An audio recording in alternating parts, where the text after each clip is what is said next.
Sup fans, welcome back to my channel. Welcome to a new season of the podcast, season 2, episode 1. And today we got Isaac. Yeah, I'm Javi's cousin. We've known each other, oh my god, for like years. I don't know, ever since we were little. Yeah, I think you're my nephew actually, because your mom is my cousin. Yeah, technically, but we're I kind of consider like cousin in a way. So, exactly, yeah. But still, family. Yeah, we're a family. Actual family, because it's And no, yeah, just I mean, I'll be trying to keep focus because it's like. Yeah, no, this is cool. It's actually it's getting exciting. I am really getting excited. Before we get on to this episode, actually, make sure you guys leave a like, comment, and subscribe. Make sure you share it with your friends. Also hit that bell for notifications because I'm trying to have the channel a lot, and I'm not gonna edit that out because it's funny as shit. Whatever, it's a podcast. Who cares? Exactly. Free form. Free form and everything, and you get the hype excited for you to everything. And today guys, we're gonna be discussing movies that we've watched in 2023.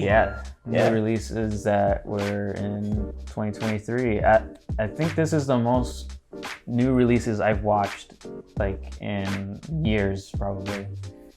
I've watched like maybe like 6 or 7 new films, which I mean for me that's a lot. But maybe for like a really big film buff is like that's like not even a lot.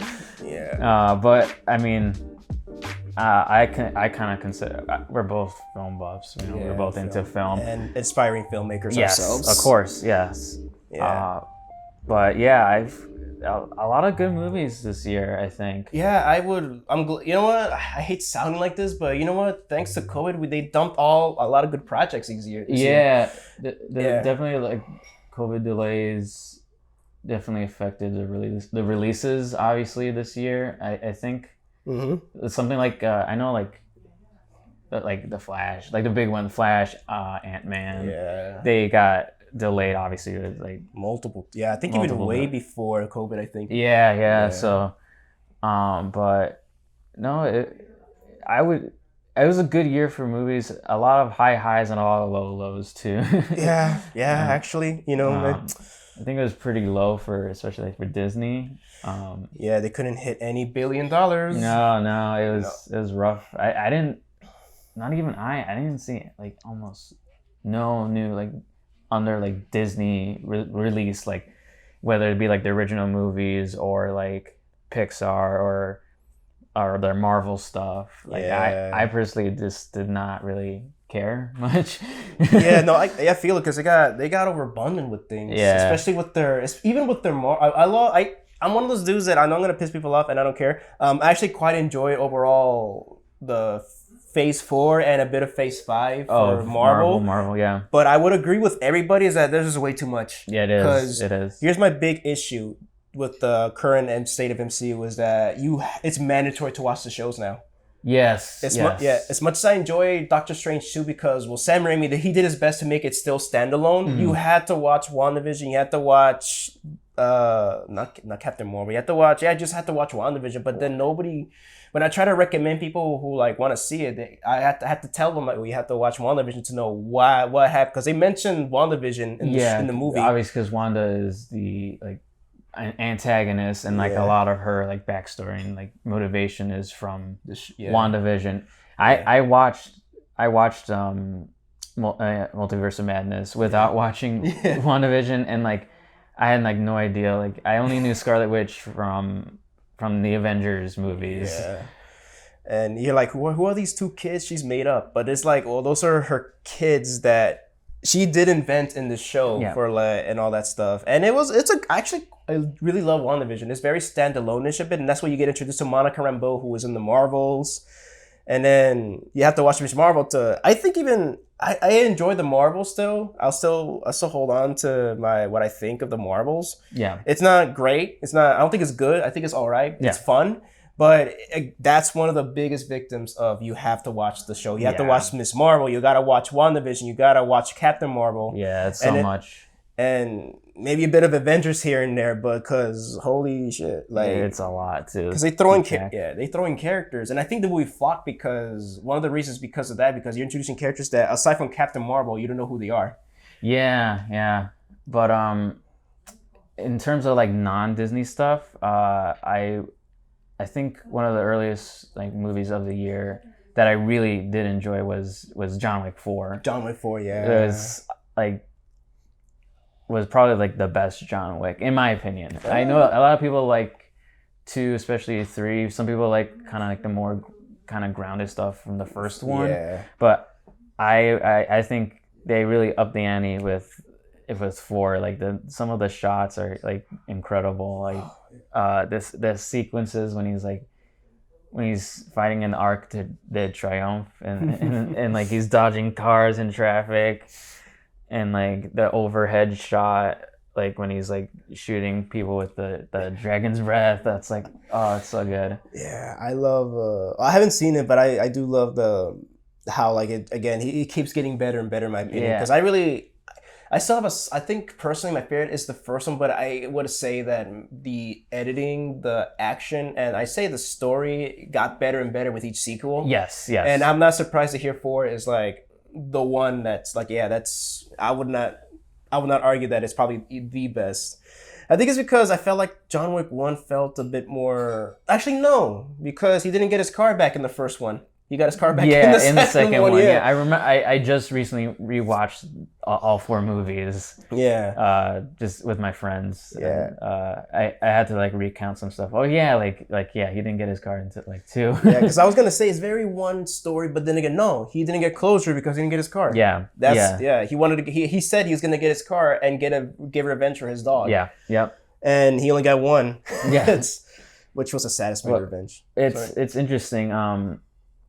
Like apparently they want to do more John. I know they did like a kind of prequel series, The Continental. Yeah. I haven't seen it yet. I heard it was all right. Yeah, same. I heard bad, but then again, no, it's good. It's like okay, so mixed things. Yeah. And then I think this year, in June, they're gonna release Ballerina, which is supposed to be like it takes place between 3 and 4. If you've seen 3, like the Russian ballerinas. Yeah, the one she played. She was Morticia in the '90s Addams Family, and she was also. I know her from The Witches. Oh, I know her from the original Witches. Yes, she was the main high witch. But yeah, I looked at. She's the one that got her hand cut off, right?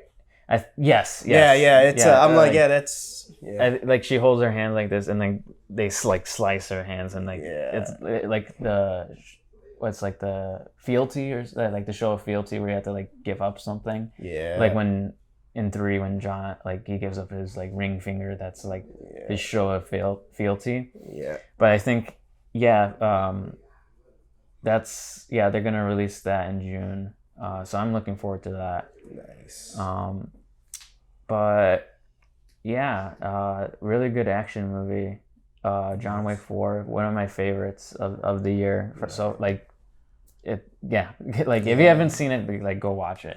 Yeah, there's a lot of surprises actually. I mean, I will probably do like a quick top 5 one day for video, but this is like more in depth, like my top 5 or just like I'm not gonna get to my top 5 yet because I'm gonna be trending towards my honorable mentions or surprises this year. Oh, okay. And one of the big surprises, this is more of a surprise because this one movie like it came out earlier, like just like John Wick, a little earlier around February or January. I'll just talk about this one because I was looking forward to it from the trailers. Mm-hmm.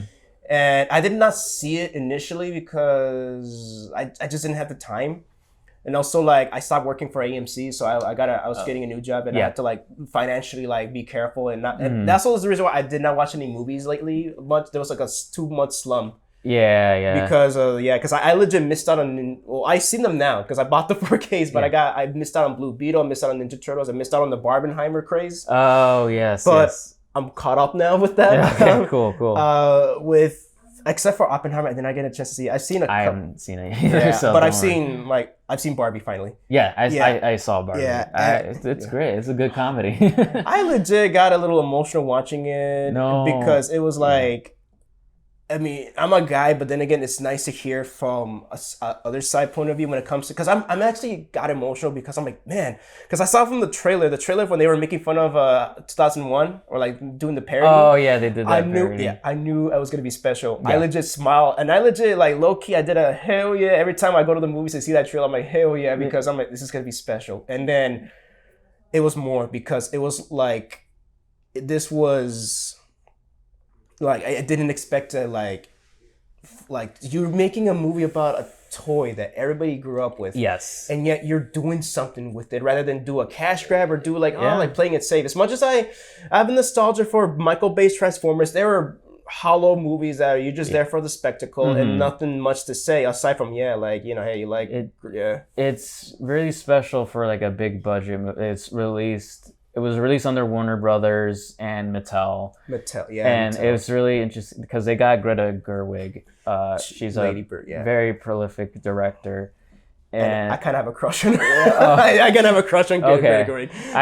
I got to see some more of her movie. That's the first movie I've seen from her.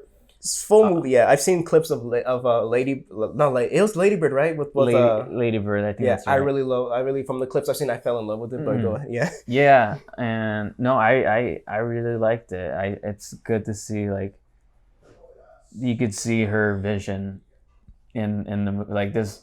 There's just like I appreciate the use of practical effects. Like, I was shocked, and the set design and the costumes that like.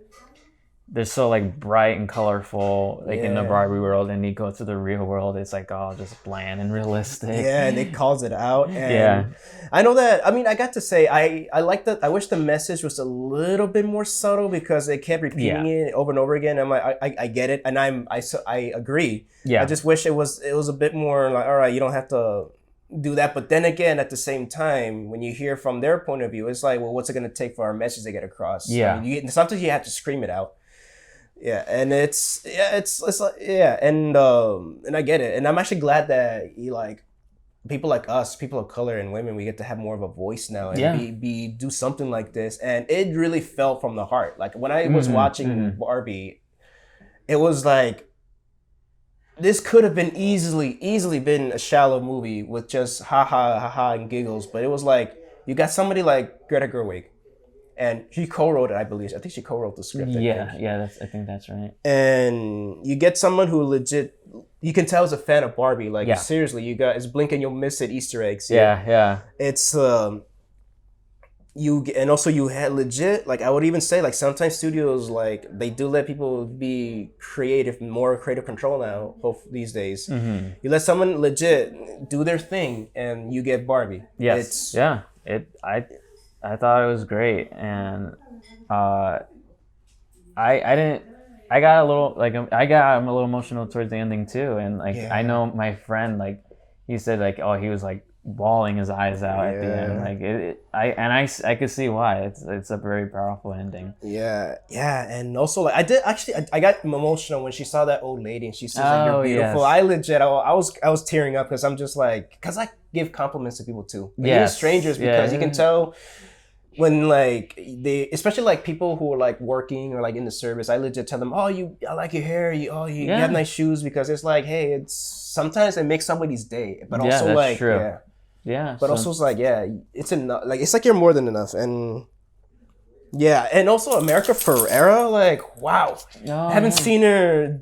Honestly, this is me. I haven't caught up with her work, but like seeing her like do something like this, it's just awesome. And not really, it's funny. And also what subverted my expectations, I did not expect this from the trailers. Seeing Ryan Gosling as Ken become a bad guy. I did not see that coming. I'm like, and obviously like Margot Robbie and Ryan Gosling do a great job. Like as always, they're one of my favorite actors. And like especially in like modern movies, they're so good in like almost every role they play is so good. I agree because even like I'm not honestly, if there's any like DCEU movie that I legitimately, because I actually enjoyed the DCEU overall. I can actually, speaking of 20 DCEU, but then again I'll get to that later because there's the dog.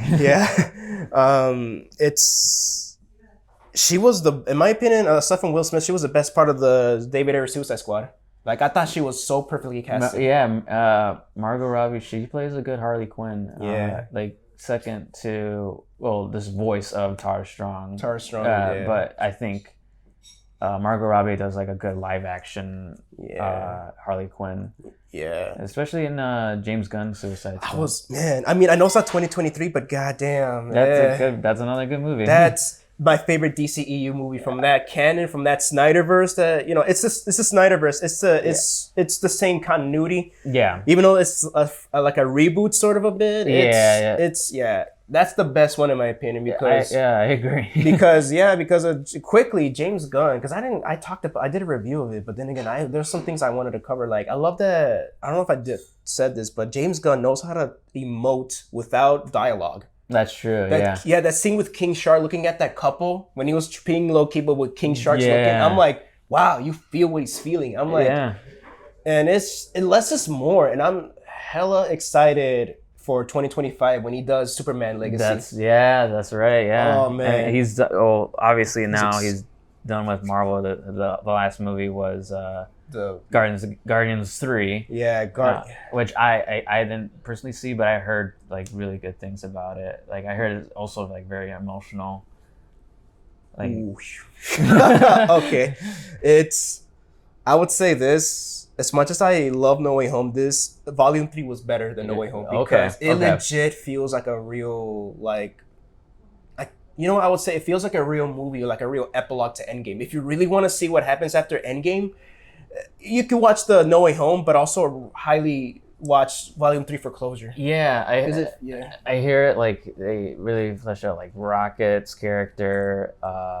Obviously, like James Gunn wanted to like kind of conclude with like Gamora and Star-Lord. And it goes in directions that it's predictable, but the way it's done, you're like, you wanted it to happen because James Gunn knows, like he knows how you're gonna feel. If he does it this way, but you're not gonna like it. And he's like, all right, I won't do this, but I'm gonna do this. And you're gonna, and it's like, I like how certain things happen in this movie, and you're like, oh, okay, well, it could have been ballsy they did this, but then again, it's like, well, then again, you're like, no, I don't want this to happen because I want this to happen, and he kind of knows what the audience wants, and he's not even. This movie's not a crowd pleaser in a way. It's more like James Gunn just understands human emotion. Yeah, he understands. And after you watch Volume 3, you're not gonna see 1 and 2 the same way. Wow. Okay. Yeah, because a couple of the scenes, let's just say, the robot leg from the first one is like, oh, give me a robot leg. Or it's like, it'll make sense. Okay. And also with the eyes, or like when he's trying to get all these metallic body parts in like the first 2 movies, you'll see what he's kind of thinking, Rocket. And it's like, at the end of the day, after you watch Volume 3, I hate sounding like that guy. No, actually, no, I'll be that guy. I kind of agree with a lot of people is that it's Rocket's story. That's what I hear them like. It's more about him. Yeah, when you watch all 3, you're like, no, you like every time it cuts to Rocket, you're like, you're so invested in his journey, and it's everybody does a great job. And I mean, people, if I had any nitpicks, the main villain Javiwood is very one note, but the way Choruiki, I forgot his name. Cherki Iwuri, I think that's his name. I think so. Yeah, the way he does it, it's so good. Like because I forgive his one note development because he's a piece of shit. Like if James Gunn, if he's not gonna make complex, he can do complex villains, I'd say. I mean, Starro, the Conqueror. That giant. You actually feel bad when he dies. Because he was a victim of science, and he was just I was happy amongst the stars, and then I'm like, God dang, all right, you feel bad for the villain. He just you feel for like in the Suicide Squad, like Polka Dot Man, like you feel like he's obviously like dealing with something traumatic. Right. All right. I think James Gunn is really good at doing that, and that's why I'm not the biggest like Superman fan, but I'm actually kind of looking forward to his version of Superman. Yeah, especially with the casting he's got. Jesus, I'm excited to see Hawk Girl, Isabella Merced. Everybody people like to joke about her from Dora. But she was in my favorite movie in 2018 because I was surprised. It's called Instant Family. Okay, yeah. Very good. Yeah, I love that movie. She's really good in that movie, and I'm like, she's going places, and she's hot girl now. So I'm like, people who like to joke about her Dora live action movie will like, yeah, okay, wait till she's hot girl because she's gonna blow your mind because she's really good. She really is really good, and David Cornsweet, he was perfectly casted. Like I've seen his TV stuff. Perfect. Oh wow. Perfect to play our Clark Kent. As much as I enjoyed Henry Cavill, like I couldn't tell that he's trying to disguise himself from society because you're trying to. Clark Kent's supposed to be different from Superman in a way. Yes. Oh, they're the same guy, but Clark Kent needs to not be too obvious that he's Superman. And I gotta say, well, then again, I can't blame Henry Cavill for this. Most has got to be the writers or like maybe Zack Snyder a bit for like, hey, this guy doesn't know how to keep his identity hidden because he kind of didn't keep it hidden from Lois Lane. Yeah. But no, I'm excited for Superman Legacy. But no, James Gunn, Guardians 3, this guy, even he makes things like bad guys. He tries to like make you like where they're coming from or not everything is black and white. Everything is a gray area. That's true. But with the High Evolutionary from Guardians 3, that's a straight up black and white sort of situation. This guy you really don't want him to like succeed. Mm-hmm. And he's legit a piece of shit. Mainly because of I'm pretty sure you heard that he's in charge of the animal cruelty scenes or something. Oh, right. Yeah, and if you're highly sensitive of animal cruelty, there's a bit of that. But it's not done to like, cheap emotions. It's more like, that's Rocket's backstory. Yeah. That's what it is. Mm-hmm. And no, it's emotional too when they all they all wrap up this movie. I did cry. Like it was just like, wow, this is the end. Yeah. Or something like this is the end. Like when this movie tells you it's the end at the opening credits because the first two movies come up with the like dance sequences. It's all nice, all exciting, fun. This one starts with Rocket and it's a long 10-minute shot. Shot. Wow. Like a tracking shot of him just listening to a Creep acoustic. Oh. And it's just, I'm a creep, and it's just like, it's just, you're just following him. And it's like, and the opening credits are like white, bland looking a bit with the Guardians font, but it's like, it's not, okay, right away it lets you know that this is not going to be happy. Okay. You're not going to be happy throughout the whole movie. You're going to be like, oh crap, what's going to happen? And Jesus, that's, honestly, the more I think about it, the more I'm like, man, James Gunn is a genius. Yeah. Because he knows how to hit emotions. He knows how to like foreshadow something, and it's like, I'd say it's satisfying. Mm-hmm. And I'm also glad that he also got executive producer credit for the Avengers: Infinity War and Endgame.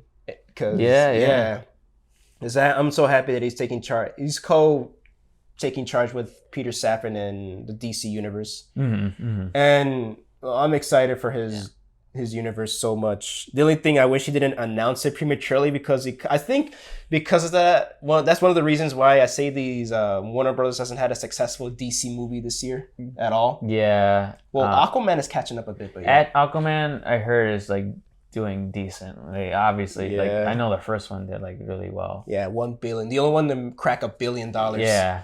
And this one, I thought, okay, it'll make 500, not 28 million opening weekend, but it's now making 300 now, I think, closely. Okay. Worldwide. So that's okay. That's good. It broke Marvel's record, but yeah, it's.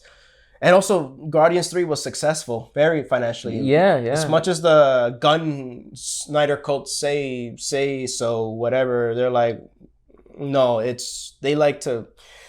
Yeah, the Snyder cult are liars. They just know it was successful. Yes. And even Suicide Squad was more successful than the Snyder cut. Yeah. I believe it. Yeah. Yeah, I checked. Yeah, the numbers got out, and it made twice or three times as much the viewers on. And people are going to talk about, but it only made like what 169 million box office. Oh, it's a failure. Well, it was again during COVID, and also it was like day and date with HBO Max. Yeah. But in terms of like just like other movies too, in terms of like kind of smaller budget drama / comedy movies, I saw like two kind of very similar movies in a way, like kind of in premise, but I saw Blackberry, and I also saw Dumb Money. I want to see it so bad. Dumb Money. Dumb Money.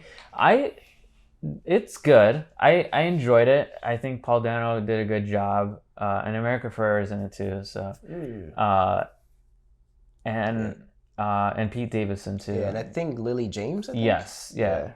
And it's weird to see like with that Dumb Money. It's about a very like some like pretty recent like thing that happened, like the GameStop stocks, and like how this one streamer like managed to like play the whole like stock market like just like that. He managed to get like all like the Wall Street guys and like the big like top guys to like start panicking because all their like stocks went down. Yeah, it was after. Yeah.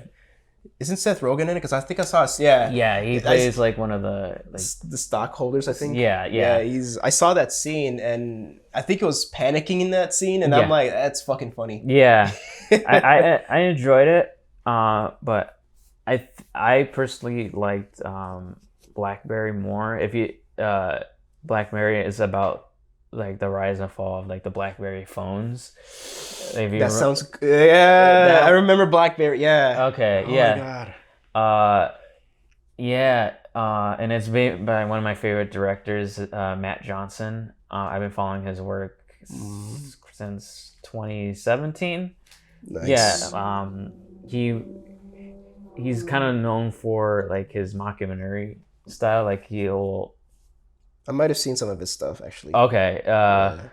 He made The Dirties, and he also made Operation Avalanche.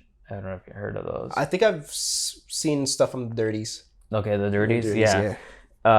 He does like he plays him and his like actors. He plays characters, but they interact with real world, so it like feels like a real world thing. Mm-hmm.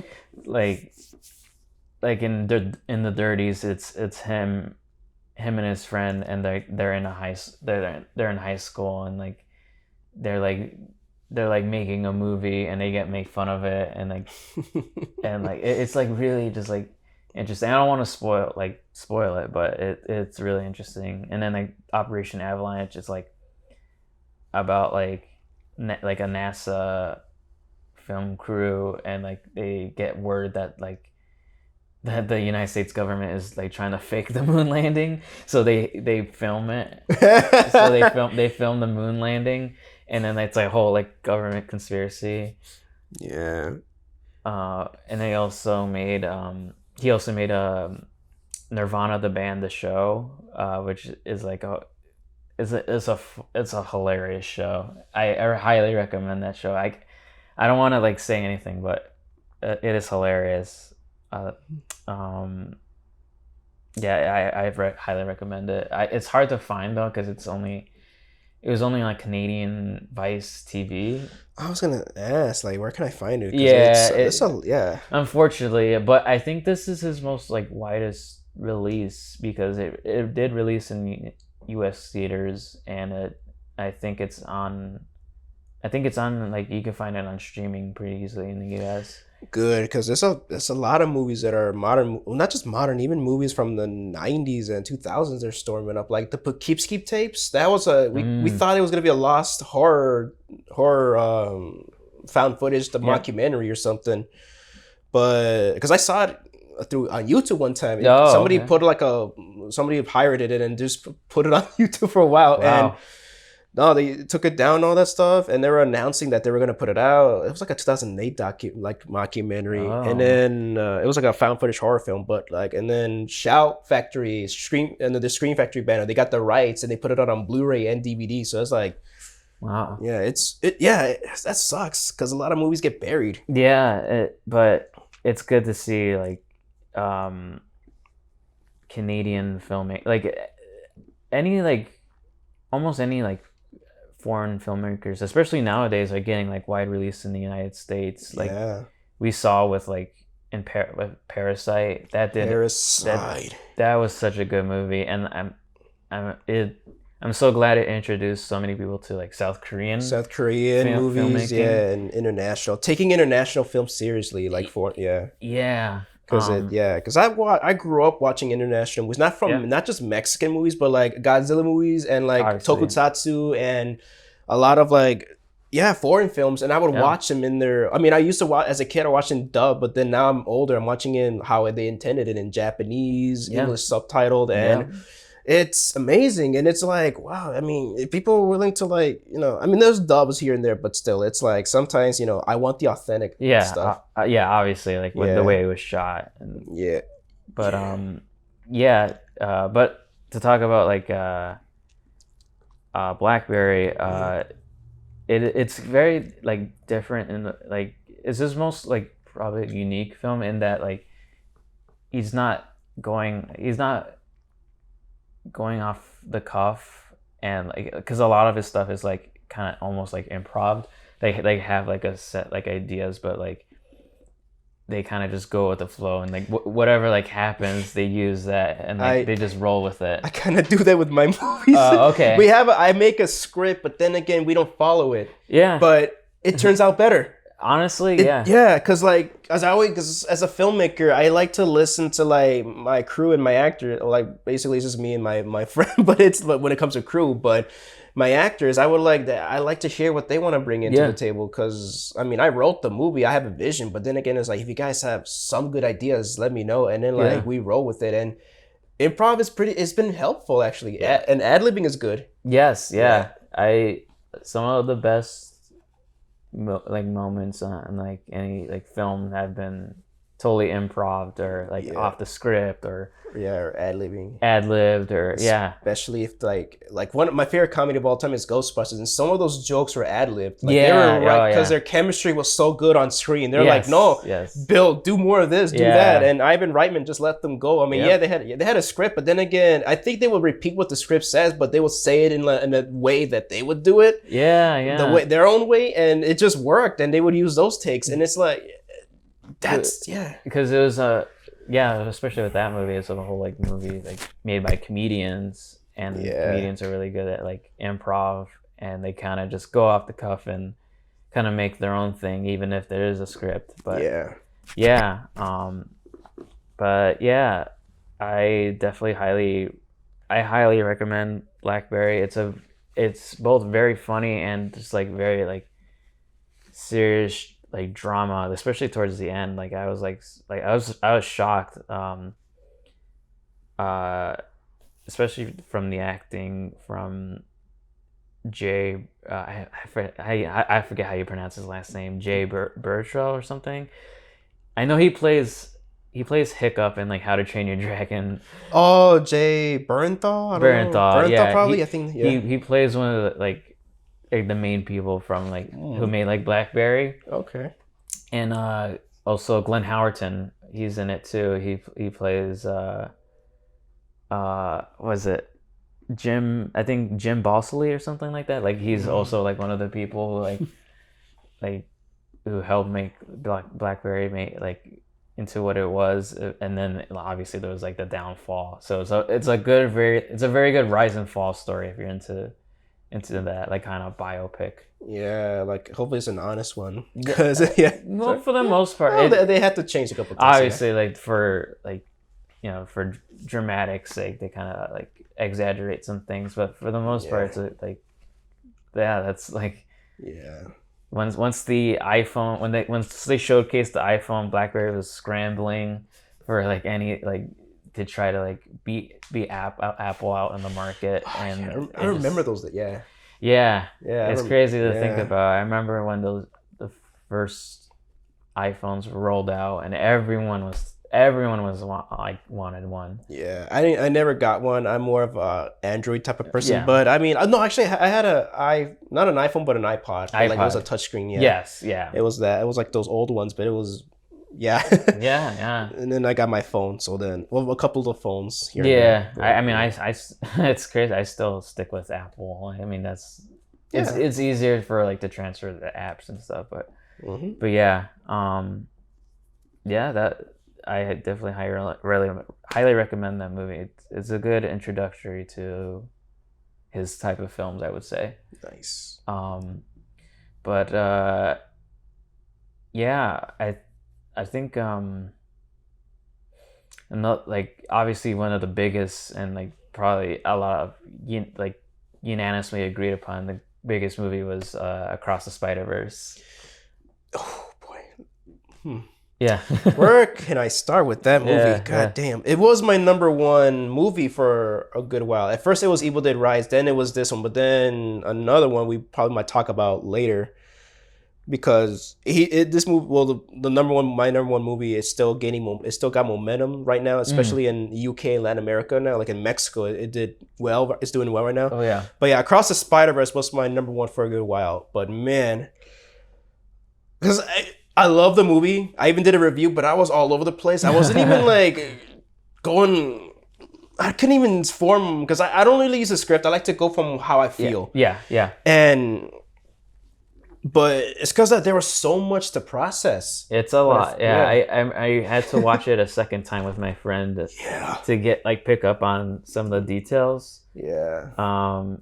Especially like all the background Easter eggs and all that. Background Easter eggs and just I mentioned this in my review, but also like Corey Coleman from Double Toasted mentioned it first, and because I saw the review first. And then I watched it, but then again, I was already going to see it, but just got to find the time to do it. And then I went to go see it, and I loved it because it reminded me of a lot of the animation was, they left like muscle scribbles, like lines and circles there. Yeah. Mostly on the spot. The spot. I loved how he was animated. Yeah, it's so good. Yeah, because I used to. I don't know if it's probably because we had like that flood in Chicago a long time ago, and it like destroyed like my book collection back then. And I had like within those, I had a Spider-Man How to Draw, and this is how you would start. You start with the few circles and then lines, and it looked like that, and I legit got emotional. I got a little teary because I got nostalgic because I'm oh my god, I remember I used to have a book that'll teach you how to draw comic book characters, and it was like that when I saw it because the spot was so obvious to have it. Yes, yeah.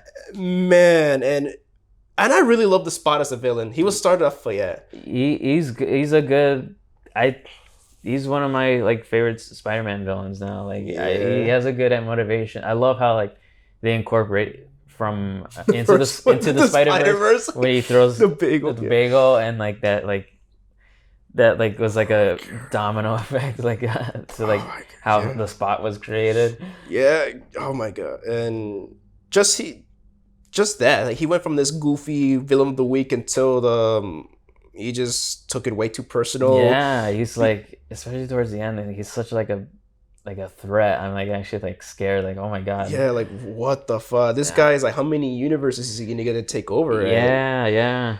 And I don't think he's a villain because I understand. Because honestly, I have to agree with one of my Twitter friends, Taigataro, that this villain, quote unquote, he's right. He's got a point, and it's Miguel O'Hara.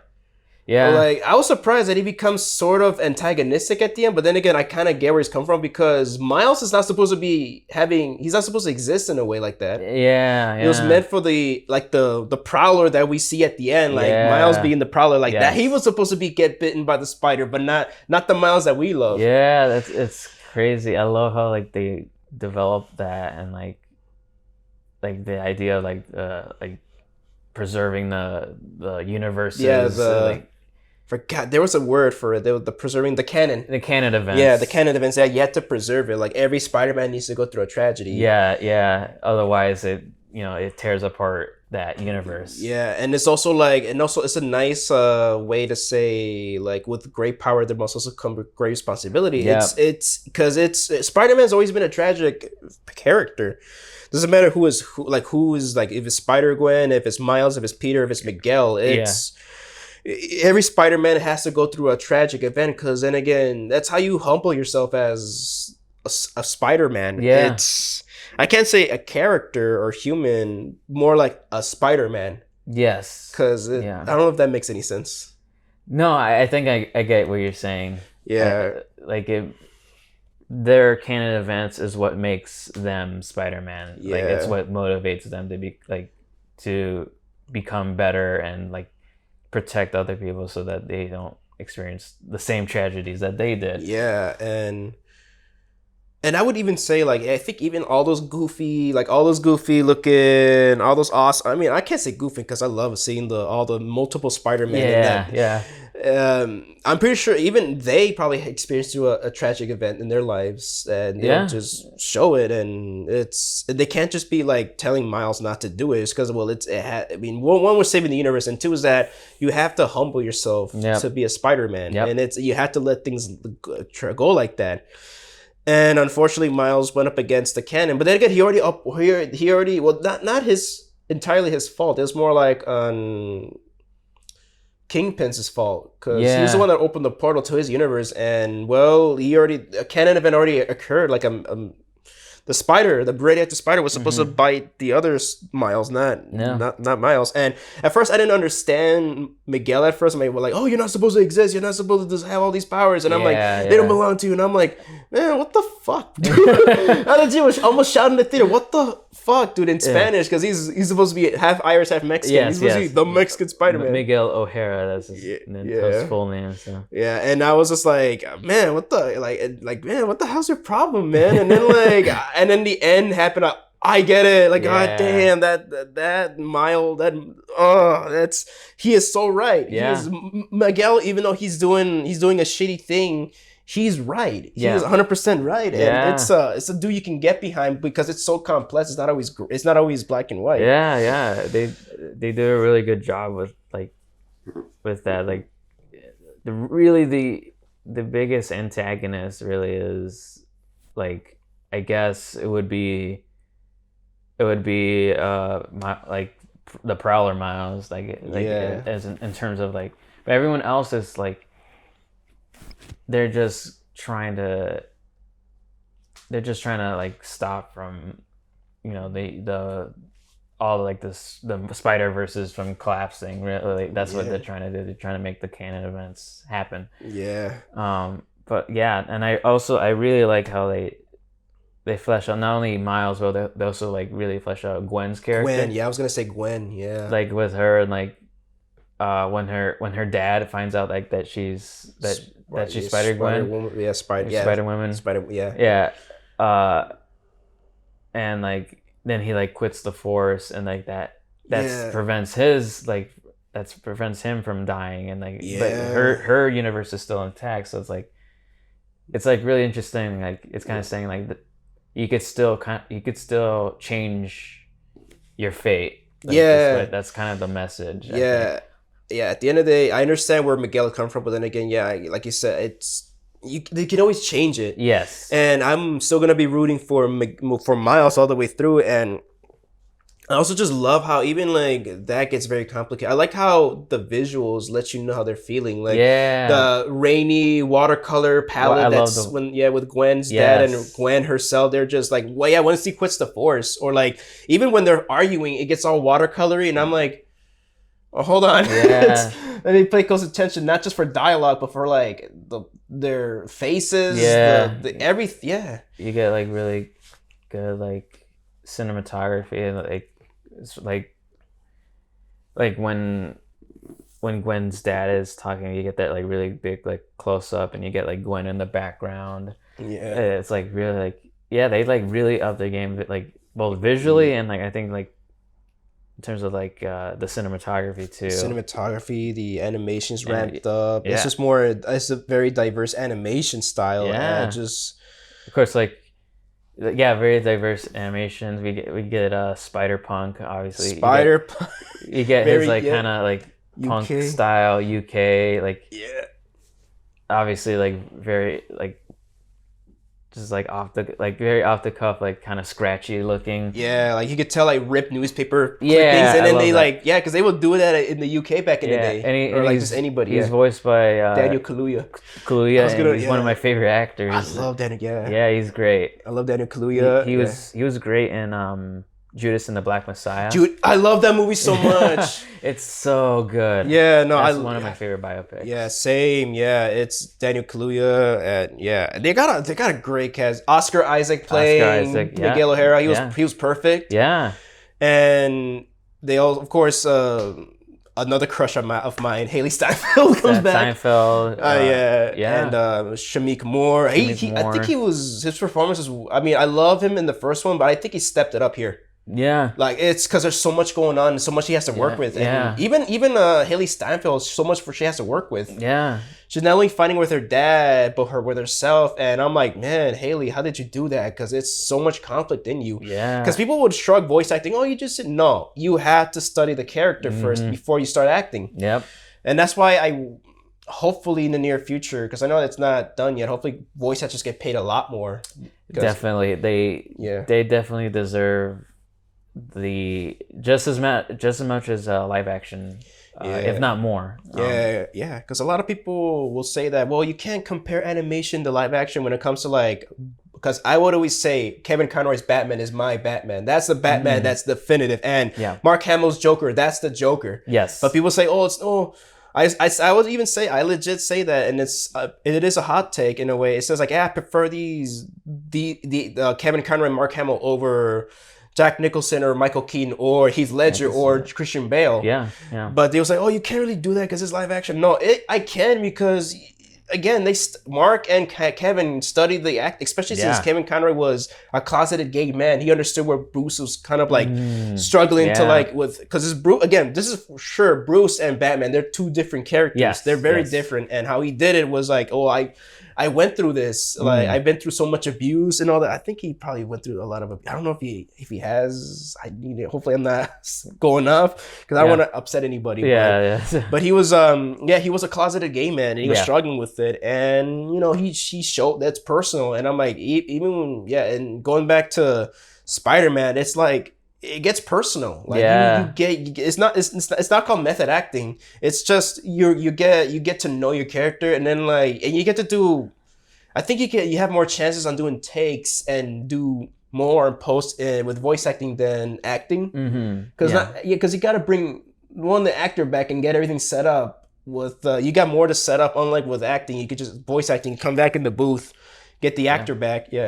And then all right, so let's do this. Let's try to get back and then try to figure this out with the voice and with the character. And also, especially with Mark Hamill, where he does the Joker, that guy is doing it standing up and he's legit acting in the role. Yeah. And a lot of people are like, why are you doing that? And it's like, no, I mean, why not? Why not do it? And I wouldn't be surprised if I see behind the scenes stuff, because I haven't seen some of the behind the scenes stuff yet. But I would not be surprised if I see people moving around in the booth like that. I definitely agree. Voice acting is almost of a talent of itself, because obviously live action acting is also in terms of blocking and facial expression, but in terms of voice acting, they have to convey that just through their voice alone. Yeah, they're not on camera. They're not on camera. Their camera is whatever is being animated. Yeah, and they have to. And I think most, if not all the time, they're not even working with the finished movie. That's true. Yeah, you just here's your character, how it looks like. It's they do. I think storyboards. I think the storyboard and the previs. Before the final cut, obviously. Yeah, but especially with CGI animation, they don't do the lip movements yet. No, that's right. Because it's I did not know about this until what was it? Rap City Kids. That Rap City Christmas movie. Oh yeah. I did not know that in voice acting, no, you had to record and then the animators got to do with the waves and everything and do the lip movement and stuff like that. That's a lot of hard work. I remember I did an animation class in college, and I gained so much more respect for animators, because that's hard work. It has hard work, and I respect anyone who does that as their passion or as their career. Yeah, that's why over the years now, I've been more positive on this YouTube channel, because I've been more well, let me cover the stuff I want, but not just that. Be more take a step back and try to understand not everything goes your way. Because even though there's a movie that I really hate, or if I see a movie and it really pissed me off or something like that, then again I'm well, one, I'm not gonna hold a grudge because one, it's a movie still. Yeah. But it's two is just like, I get it because something, even filmmakers now with social media, now they admit that, yeah, like the studio got in the way or something just didn't go just things got in the way. And it's like, yeah, I can see that. I don't like your movie. I hate it. But it's like, hey, I get it. It's like with Batman and Robin, like studio wanted to make a toy, like a 2-hour toy commercial. And Joel Schumacher was like, I mean, I wanted to make a movie, but they wanted to do a commercial. Yeah, and he over apologized for that movie, which I understand, but no, okay, it's okay. Apologize once, but then again, I don't think you need to apologize that hard. I mean, it's he was. I hate to say this, he was more of a director for hire for Warner Brothers at the time. Yeah, and for Warner Brothers especially. Yeah, and there are still some directors for hire out there still, but they're becoming less and less. I've noticed a lot of people like to say like about all directors this and that, they don't know nothing, but it's like, well, I'm noticing a lot that it's like it's happening less and less. Yeah. And like Spider-Man Across the Spider-Verse is proof of that. Like, no, there's a lot of directors that if they stand their ground, like they can legit do something. And then again, this also shows a thing in the studios is that try to step back. Yeah. Because at the end of the day, the studio heads are just a bunch of guys and women in suits that really don't know what they're doing. Exactly. I think that's really the reason why like stuff like Disney is doing so poorly is because they make these like studio mandated movies. Yeah. And people, it doesn't gain like interest. Like people want to see, at the end of the day, like people want to see a good movie. And like, I know there's obviously like people who like will see like any random movie or or like see like any like popcorn flick, but at the end of the day, the large majority like people want to see like a quality movie, and they will go to the movies for that, and they will pay for any like expensive AMC ticket. Yeah, I mean, I don't work at AMC, but like I signed up for Premiere membership, and I paid what, like I paid $39 for 2 tickets for Godzilla Minus One. Oh my god! And it was for a non-premium theater, but it was a sold out crowd. It was legit sold out, but it was like, it was not a big theater. Yeah. Because they were showing Beyonce's Renaissance in IMAX that's at Yorktown, and like, but originally I think they were playing Godzilla Minus One in the mornings for the IMAX, but my friend wanted to see it at night, like for a Prime show. So the only one that was available that was in between Prime and matinee was a 4:00 show or something. It's interesting. Like with the rise of like with streaming, a lot of people were like saying, oh, like movie theaters are gonna die out. I still think there's here to stay, especially after COVID. Like people want to see, like, go out and see movies. They want that theater experience. Yeah, and I have a home theater right there, but it's not the same. It's not the same. I have my own Dolby Cinema. I invested like $1,000 in, but still, it's not the same because the HDR. If you go to the Dolby Cinema in the theater, the HDR and the Dolby Vision, it's just way more deep and inky. Yes. Yeah, and it's true 4K because 2160p. Like if we play like 8K or 4K monitors, it's like. It's still not full 4K because it's supposed to be 4,000 pixels, and you can only get that in the theater. And in a way, it's impossible to have projectors and TVs to show true 4K because it's one is too expensive, and two, it's just not, the talent's just not going to be there. Yeah, definitely not. Yeah. Yeah, and when you go to the movie theater, you have memories. Like I remember. I would watch movies that I already own on, like old movies I would own on physical media, but then when I would see them in the theaters, it's different. I missed out on my favorite movie. My favorite movie is Jaws, but I missed out on the anniversary screenings on IMAX. Oh, yeah. I missed out on those, but people came to see Jaws. Yeah. People came to see Jaws. They're classics, and people will come out to see, to get that theater experience. Yeah, because it's different. I went to see my friend, he went to go see the 1986 animated Transformers movie, and he says that, yeah, he says that, oh man, it's like it looks even better than before. Like it's better than when I first saw it as a kid.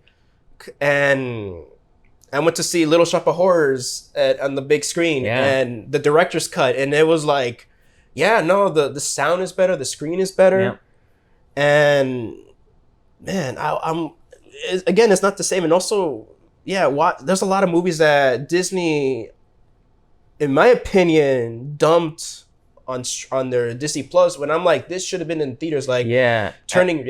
I heard you're gonna say Turning Red, right? I heard like Turning Red and then like Luca and like all like this and Soul.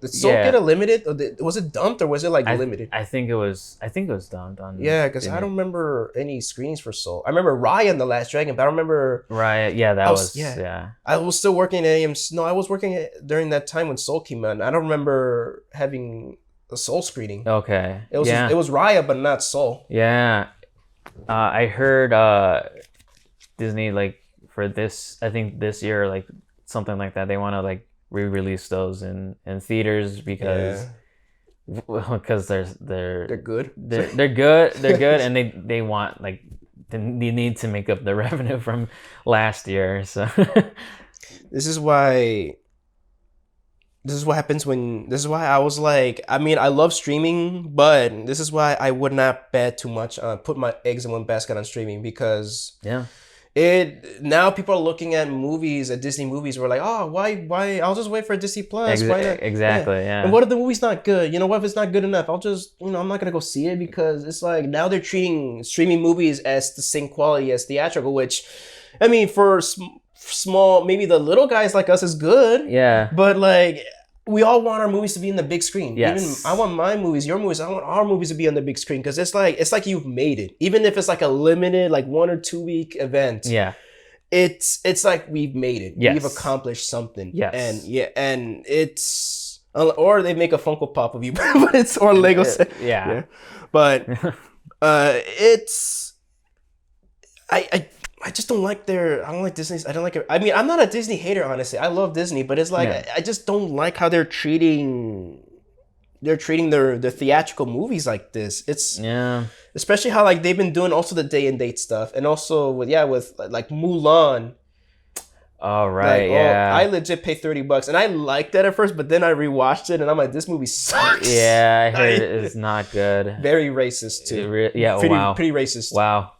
I'd say it's pretty racist, because it's very much, it doesn't understand Chinese culture in a way, and it's weird because they got Chinese actors for the live action, and that's a shame. Like, I mostly wanted to see it because I had a childhood crush. I know I say a lot of crush, but still, I had a lot of childhood crushes as a kid.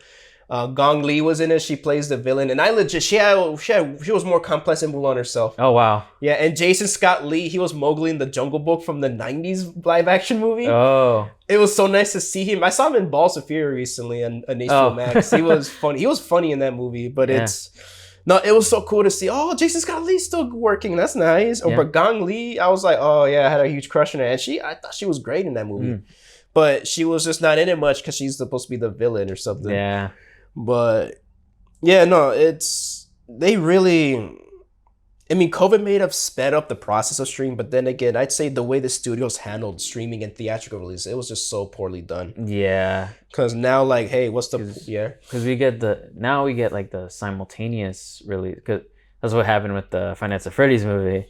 It was released in theaters at first, but you can see it was also on streaming, but it did really it did well. It was Blumhouse's like highest grossing, the most successful movie. Yeah, and before that, it was Halloween 2018, and then Halloween Kills almost took it, I think, but not close. But then again, they did it with the same thing with Five Nights, and then Ends, it didn't do well. Mainly because of I personally really dug the last Blumhouse Halloween movie, because I'm glad that it's not a repetition. Because as much as I enjoyed Kills, I was just like, ugh, been there, done that. Yeah. I hated that. Been there, done that. All right, cool. But it's more Michael's movie. I get that. But with the Ends, I'm like, okay, okay, I see where you're going. And then I saw the Halloween 3 text opening credits. I'm like, oh, this is gonna piss people off. Yeah. And I might like it. Okay. I liked it, but but when it comes to their Blumhouse trilogy, 2018 wins for sure because it legit feels you don't even need to watch Kills and Ends after you watch 2018 Halloween. I heard it's like a good standalone movie. Yeah. But I would watch Kills and Ends. It's fun. Okay. Ends, yeah, I still rewatch. I don't know why. I think I'm rewatching Ends more than Kills out of the 2 sequels from the sequel trilogy because I don't know. It's just like, this is a good character study. I've only seen the original John Carpenter Halloween, which I enjoyed. Yeah, that's my favorite. Yeah, to me, that's my favorite slasher film of all time. I mean, even though Friday the 13th is my favorite slasher franchise, slasher film like that will nuke everything. Yeah, to me, it's Halloween. Yeah, Halloween. I mean, it's the one that kind of made that subgenre of horror movies. So, and then it was beaten to death. Yeah, but it's getting slowly revived. In a way, yeah. It's slowly getting revived. And hopefully, fingers crossed for Nightmare on Elm Street or Jason. Now that they finally figured out the rights issue with Jason. Oh, yeah. Get a movie up in there. Because, man, I mean, I got a movie idea for I know I'm going to piss fans off, but why not let's legit go full-on comedy with Jason? It's been done. Yeah. My favorite Jason movie is Friday the 13th Part 6, and they got a comedy director to do it, and it works. Yeah. It is the highest rated movie on Rotten Tomatoes and online. People talk about, that's the best one because it's the most self-aware, the most fun, and it predates Scream. That's also like very self-aware. Yeah, so it's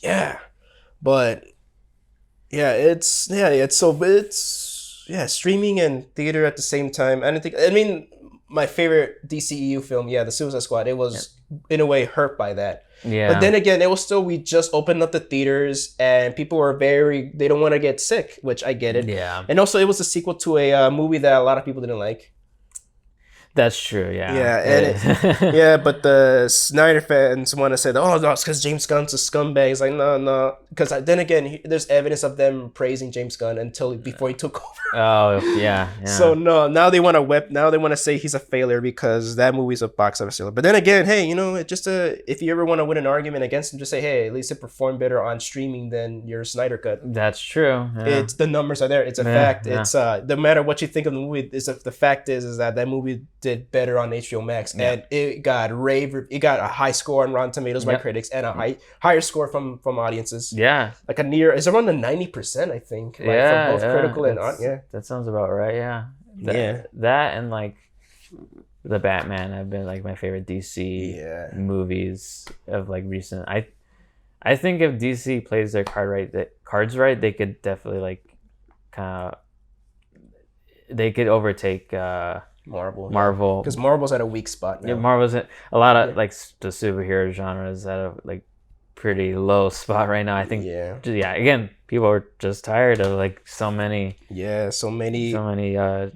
shows and movies. It's hard to keep track. Yeah, I would say there's. I don't think superhero fatigue is. I would say it's not real. Superhero fatigue is not real, but I would say, there's a lot too many superhero movies, but also there's too many mediocre or bad superhero movies. Yes. There's way too many of those. And it's, And that's what makes like stuff like Invincible and The Boys so special, because it's like they're satires of that. They're like kind of critiques of like the superhero genre. I watched the first couple episodes of like the second season of Invincible. I think there's only like a few episodes. There's only 4 episodes. Because of the writer's strike, I think.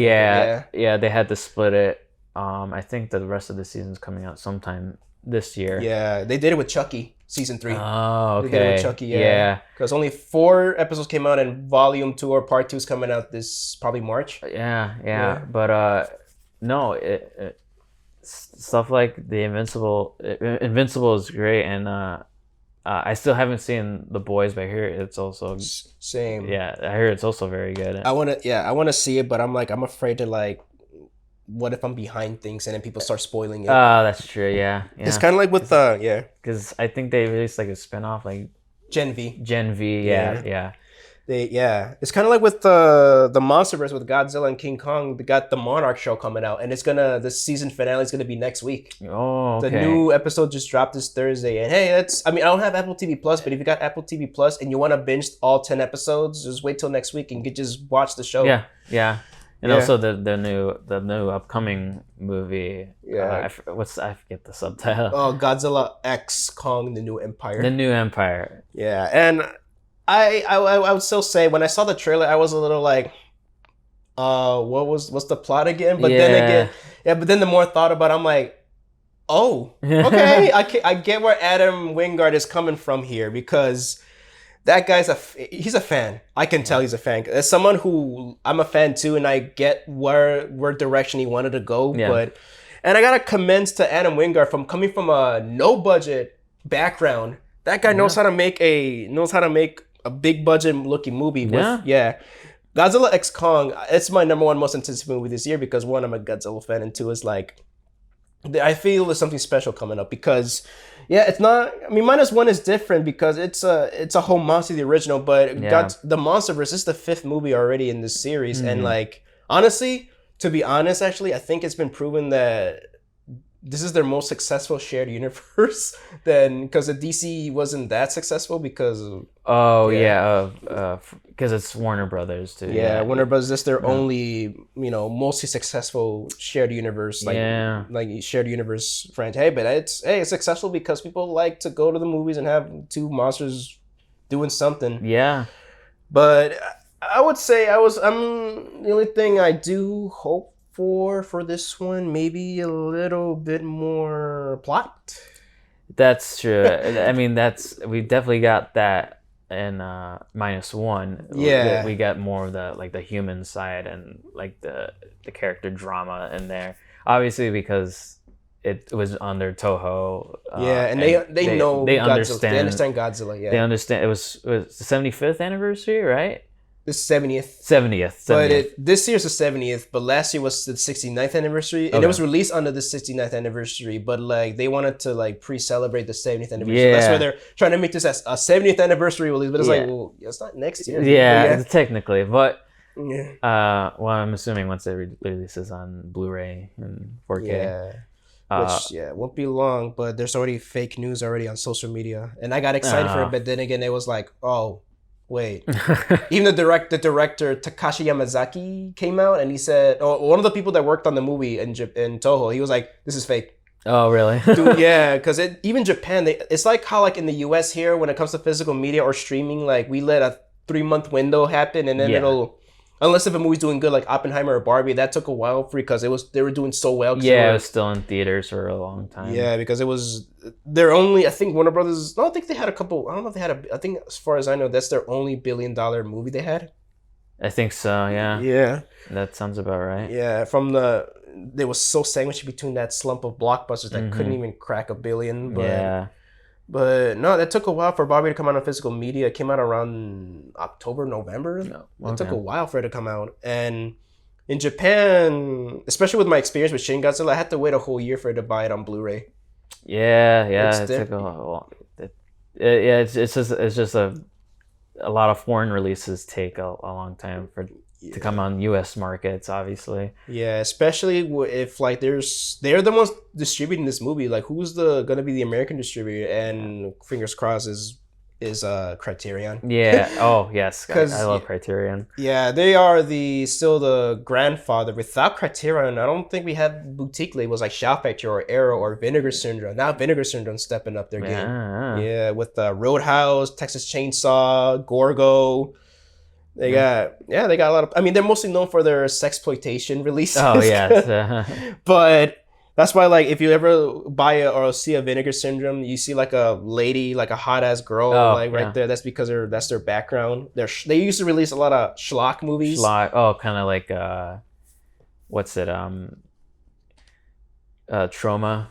Kind of like Trauma, yeah. Trauma. I've seen. Yeah. I've only seen Toxic Avenger. They just put them out on 4K recently. Oh wow. Yeah, okay. I want to buy it, but it's $100. But I'm like, oh wait, yeah, because it's the first four movies on 4K. Oh wow. Yeah, and that's where James Gunn's.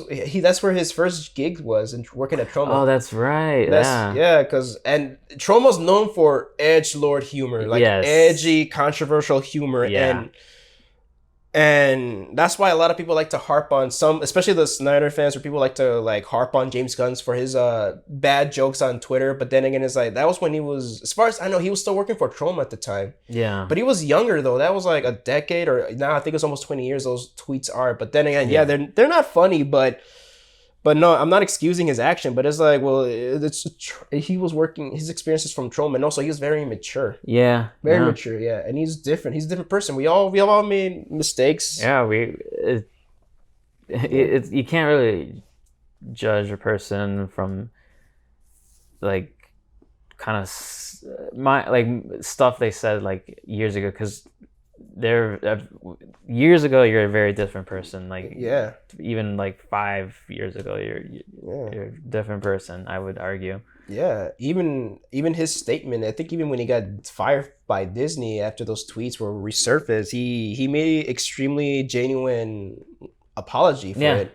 And I'm like, you know what, damn, this guy is, you could tell he's grown. As long as I think like, as long as you show like the accountability for that, I think you definitely deserve a second chance. Yeah, and I'm glad he's great. Like he's got a beautiful wife now. I think he used to date that the Office. What was it? Jim's girlfriend? I forgot her name. I forgot her real name, but Jim, Pam. He used to be married to Pam. Oh, okay. They actually reunited with James Gunn and his wife. They reunited for a family gathering for this Christmas, which is nice. There's nothing. That also shows that, you know, if there's no ill will towards your ex-wife like that, then there's something good about you. And his new I sound like she's an object. His new wife, she's great. She's Jennifer Holland. I didn't know she was in movies before. She's funny as hell. She's beautiful. Have you ever seen the show Peacemaker? No, that's with John Cena, right? Oh, she's in the Suicide Squad. She's that blonde chick who was working for Amanda Waller. Oh, okay. Yeah, and she's in the after credits. Oh, she's in the credits. The stinger where like they're trying to get John Cena to join. It's like, we just need him to save the fucking world. That's his wife. Oh, okay. Oh, all right. That's his wife. I'm like, damn, man. But she's great in Peacemaker. I recommend Peacemaker. It's actually currently my favorite show right now. Peacemaker. Really? Yeah, I'm excited for season 2. But man, I know he's gonna be. I know Peacemaker and Homelander are going to be in Mortal Kombat 1. Yeah, I'm glad I canceled my pre-order for the Switch. Yeah. That wasn't big. That's actually my biggest disappointment for gaming this year was Mortal Kombat 1 on Switch. Really? Okay, on Switch. Yeah, on Switch, but... I heard on like other it's on console and PC. Get it good. There. Yeah. Get it there, because Switch is... I think I've seen like videos of like the graphic and the glitches that it just looks bad. Oh boy. Oh my god. I mean, even I question it. I'm like, okay, I'll buy it because that's all I got. But I'm like, you're gonna put they charge $70. That's wow. Yeah, and I'm like, how are you gonna cram that in there? And they did, but very poorly. Yeah. Oh, and Ed Boon released a statement. He was like, "Oh, we'll fix it." It's like, oh, shit, that's far from fixing, man. You can't fix what's too broken. Oh yeah, definitely not. I mean, they could probably make it playable, but I don't know, man. It's unfortunate. It's unfortunate that like some games are just like not meant for Switch. They're not meant, and it's unfortunate, but there's a reason why like. You know, some of like the big like AAA releases don't release on Switch. Yeah, some take sacrifices, but they look good. Like Hogwarts Legacy was actually turned out good. Okay, on the Switch. I think that I heard about that. Yeah, graphics took a hit, but it's still good looking. Yeah, whoever ported it did a careful job. Yeah. I wish I could say the same thing for Arkham Knight, because I think they got the same people to port Arkham or Mortal Kombat 11 to do more Arkham Knight on Switch, because yeah. If you're gonna get any of the Batman Arkham games on the go on the Switch, just get the first two, because they play fine. But in Arkham Knight, I legit was hyped, because even they delayed the game. They delayed it for like a month or two. Like, oh, well, we'll delay because we want to make it perfect. Oh. That's perfect. When you crash the Batmobile, when you're crashing, there's supposed to be crash effects. You're supposed to destroy property. Yeah. They disappear. Oh my god. Like it's like you were to hit a lamppost, it'll disappear instead of like cracking in pieces. Wow. I'm like, and it's so pixelated, and even the Batmobile, when you use the Batmobile, it freezes, it crashes, it'll crash out of nowhere when like you're not doing anything. Yeah, that's a shame. Yeah. But yeah. I mean, at least with Nintendo made games for like first party games, like you can for like 99 times out of 100, like it will look and sound and like it'll play pretty smoothly too. Yeah, Breath of the Wild. Breath of the Wild. I know on launch it didn't run so well, especially when like the grassy areas. I know they fixed that, and kind of the similar, almost similar issue with Tears of the Kingdom. Tears of the Kingdom. But at least it looks good. Yeah, like they made sure like with the art style they made it look good. Yeah. And it was one of the only like games released in 2023 that I've played, even though I have not finished it. I still gotta play more of it, but yeah, it's a pretty good game. Yeah, I enjoyed it. Yeah, I've been playing mostly like older games, because it's like those interest me a lot, because of I want to see how they will do it, like Metal Gear Solid Master Collection on the Switch. I mean, it plays great even at 30, but it's no excuse to be at 30, because it's. And people like to say, well, even I love Rich from Review Tech USA, but he's so wrong in the whole like, oh, it's because the Switch not powerful. No, these are old PS2 games. Like they didn't. It's not like with the Grand Theft Auto Definitive Edition, where like, oh, these are the PS2 mobile games, but they give it a fresh coat of paint, so that I can see why the Switch has to run it at 30, because the graphics, they took a huge upgrade. Yeah. But they up-resed the textures and stuff. Yeah, and even though I'm not a fan of I love San Andreas, but the new art style they gave it is way too cartoonish. I remember like seeing videos on that. Yeah, it looks like really funny. Yeah, I bought that on launch. I had that on launch. I bought that on launch on physical release on the Switch, and it freaking Ryder had linguini, like legit noodle arms. I'm like. I was laughing so hard. I tried not to drop my Switch, because I was laughing hard. Oh my god! I was laughing super hard. I'm like, fuck, okay. But the MGS 2 and 3 had no excuse to be at 30, because there's MGS 2, because that game was designed for 60 frames per second gameplay. Cutscenes 30, but 60 frames gameplay. Yeah. There are moments where the game spikes to 60. Wow.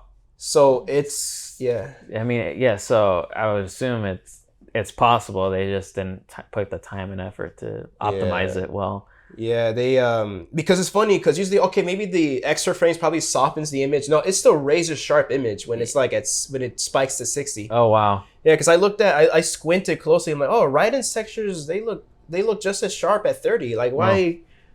Okay. But then again, it's not just on the Switch. Also, every platform, it could have been better. Like the resolution could have been better. Like it feels bare bones when it comes to like display. Like especially not upscaled to 4K. They said they'll patch it up on all platforms, not just Switch and PC. Because PC had the worst, honestly. That's what I heard. Yeah, it was. Yeah, not good on PC. Yeah, like unfortunately. It was. Yeah, when it launched, I don't know if they fixed it yet, but when it launched, it was not keyboard friendly. You had to get a gamepad to play it. Oh wow, really? It was designed for gamepad. That kind of defeats the purpose of having on PC. Yeah, and it would like crash, it'll glitch, and And people, again, they were not given the option. Now they patched it up, especially with MGS1. Like, now you get to, like, now you can do pixel perfect mode now. And you get to remove the blur from it. Because I have it on PS1, the MGS1. It did not look that soft. No. I played on the Switch. Yeah, I played on the Switch, and I'm like, why is it so blurry? Oh, my God. And, people are like, oh, it's because they're old games. Like, no, it's sharp as hell. Even people, it's sharp as hell on the PS1. How the hell is it? Because, I know, like... they put I forget, it's like bilinear or trilinear filtering. It's that bilinear filtering. That's what it is. Now you can remove it now. I think on the PC, as far as I know, they released an update that you can remove that now, and it looked It's the reason why, like, in PS1 games, like, the textures kind of like move and you're warble a little bit because of the filtering. And like in like Nintendo 64 games, they use like dithering, so like they like kind of smooth out like pixelized like textures, so that's why it kind of looks smeary. So it's like kind of like a balance. Like either like, do you want the crisp textures on the PS1 but warbles, or do you want like this like the non-warbly textures but like they're all like kind of like blurry and you look at those old textures, they're super blurry on 64. But it's funny because like as far as I know, as far as I remember playing it on the Master Collection, they still look warbly though. The cutscenes when it's moving and all that stuff. So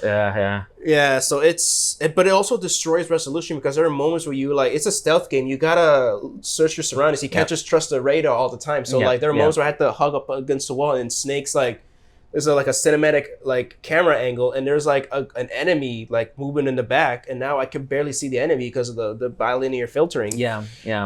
Back then I would be like, all right, let me time it right, because there's that dude. Once that dude moves there, I can sneak up behind. But no, it was like, where's this dude? Oh, there he is. It's like, oh, okay. But I really do hope they do a better job with Volume 2. Please. Yeah, because what games? It's gonna be 4, right? 4 and about time, and Peacemaker, Peace Walker, and probably Portal Blast. But again, that's not really canon. Oh, some of the stuff is canon, but Kojima says like it's not canon. Yeah, and I would assume 5 is too big of a game. It's already been. I don't have a PS4, PS5, but I bought the definitive experience. Okay. But something. Rising could be in it, But then again, people were like, well, what about the Twin Snakes? Again, that's probably a whole legal issue. Because it's an intent. Honestly, I'm surprised it wasn't. They could have gone through some hoops at some what is that one thing where people call you can like get through a couple of hurdles. There's that saying, I forgot. I don't know, like legal jump through hoops, I guess. Yeah, like go through some loops or find a loophole. You could have find a loophole. They could have found a loophole to make it a Switch exclusive, because it was a Nintendo exclusive when it came out. Yeah. So they could have added it for the Switch version, but Konami said, Then again, that was a red flag. That was already a red flag when they said, "Oh, we're gonna keep updating this collection." Like, wait, what? Yeah. This is like before, this is before it launched. I'm like, wait, what are you doing? What? Oh yeah, we might add the Twin Snakes. We might add like patches here and there. Like, what do you mean? What do you mean that? Wow. What do you mean by It's a compilation of games that should be ready to go. Yeah. I'm like, and that's like unfortunate with the modern game industry is that the time crunch, and like developers only have a certain amount of time to get a game out, and then later they will like fix it. It's like it's what happened with Cyberpunk. It's what happened with Starfield. And unfortunately, like with like investors and like big game companies, they don't really allow too many delays, or if at all. And it's unfortunate for the developers, because they have to like work overtime just to get the game out, and it ends up being unfinished, and people, when they get the game, they critique it and they find the flaws, and then people don't buy it, and it's just a big issue with the modern game industry. Yeah, and this is my. They can still fix it. They can still fix it because with the 60 frames, they can still fix it. They can still give us the option to play at 30. And then at 60. Yeah, I think that's possible. They can do that because they've already been doing updates recently with the Metal Gear Solid collection. With right now they're doing it with PC, but they're gonna do. I don't know if they haven't done it yet with the consoles yet, but with MGS1 you can remove bilinear filtering or the blur. You can now do pixel perfect. You can stretch it now to full screen or widescreen or I think there's a perfect wide. They're trying to make a widescreen version. Oh, okay. Because there was an emulator. Somebody made did an emulation of Metal Gear Solid 1, and this dude did a lot of filtering and all that stuff. But it's the best. It is. I hate repeating repeating what Mutahar said, but. Yeah. This is a time where, for Metal Gear Solid, especially the first one, emulation is the best because it's proper widescreen. This guy, he took the I think he just took the code, or he just took something from MGS1, and he just without stretching the image, he legitimately filled the screen up to widescreen. Yeah, oh wow! And you get to see. Basically, I think he inspired by the broken PC version of the game. When it came out in the 90s and stuff, but he probably took some of that and just created this amazing 4K, truly native 4K upscaled version of MGS1. Oh, wow. And that is the best way to play it. But I think Konami, they're trying to do that. I think step by step. That's good. But I say they should have done it in the first place. That's what I feel about this bare bones. They should have let us have options to how we want to play the games. Yeah. And it sucks for people in the UK. They had to play the game at 50 hertz per second. Oh, really? Yeah. If you bought it in the UK and Europe, it'll give you the PAL version default. Really? Wow. Yeah. They still have to deal with that issue. Even at launch, you can download multi-region versions of it. Oh wow! Okay. Yeah. So if you had at launch, if you purchase the game on Europe, the default's gonna be the PAL version, but you can download for free the NTSC version, which is the 60 hertz. Yes. So I know Konami did that with some other collections because I know the Castlevania Anniversary Collection. You were able to play the Japanese versions, so you were able to play Japanese version of 3, which is the better version. Yeah. I wish that Capcom did it for the Street Fighter Anniversary Collection because Super Street Fighter 2 Turbo, they did it with some of their Capcom compilation where you get to play the Japanese and the North American version. Yeah. They should have done it with Street Fighter because I cannot get past the first Fighter and MGS2 and Street Fighter 2 Super Turbo because whatever happened when it came to the arcades back in the day, somebody took the hardest difficulty and defaulted to the easiest difficulty. Oh, yeah. So if you put it on easy, or it doesn't matter if you put it on easy, the game the AI kicks your ass. Yes. It'll predict every move. But on the Japanese version, which was the Super Street Fighter X Grandmaster Edition or the Grandmaster Challenge, the Japanese version, it's a balance. It's if you put it on easy, it's gonna be easy. Put it on medium, or the stars, how they would do it back then. If you put it on medium, it's gonna be a challenge, but still, it's playable. You can play single player. But when I got the collection on Switch or you can PC, PS5, PS, anywhere. If you get the 30th anniversary collection, it doesn't give you the Japanese version. Oh. And it's and I get it. Arcade games are meant to be harder, but god damn, because I remember I bought the collection volume Capcom Arcade Classics on volume 2 on the PS2 back then. And I got it for Super Turbo. Okay. And I almost had a panic attack because I couldn't beat it. Really? It was giving me anxiety because usually I would get DJ. DJ would be the first fight I fight, and I would use Ken. I can't even throw Hadouken or something like that. Because he would dodge everything. He'll predict my jumps. He'll do this and that. And I was like, I can't be the only one experiencing this. And then people say, because back in the day, people who played the arcade games in North America, it was too hard for them to play. That's why people recommend if you're gonna play Super Turbo, play in multiplayer because forget it on single player. But I wish that Super Turbo had the Japanese version because on the PS1, because I got the Street Fighter collection for PS1, it came with Super Street Fighter 2, Super Street Fighter 2 Turbo, and the second disc was Alpha 2 Gold Edition. Yeah.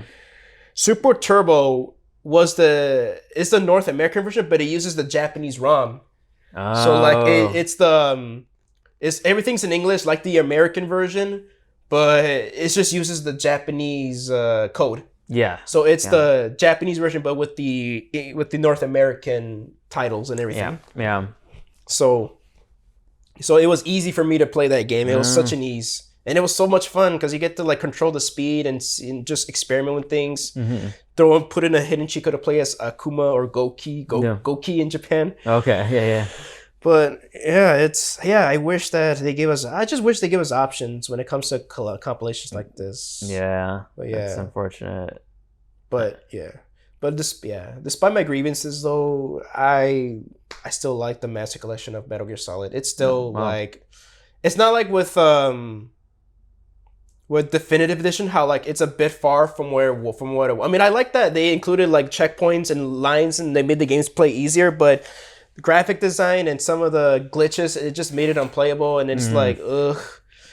At least with or other games, like there are other games that is like compilation, or it's like with the Red Dead, how like Red Dead Redemption on Switch and PS4, how like they didn't do nothing with it except for maybe on Switch and PS4 they kind of like changed the lighting a bit or like made the game play better, but you're paying for like $50 for one game. Yeah, for a port of a older game. Yeah, and you can like, if you just go to the Amazon, you can still get brand new copies on PS3 and 360 for like $10. Yeah, exactly. With all the DLC, I'm like, it's I don't know.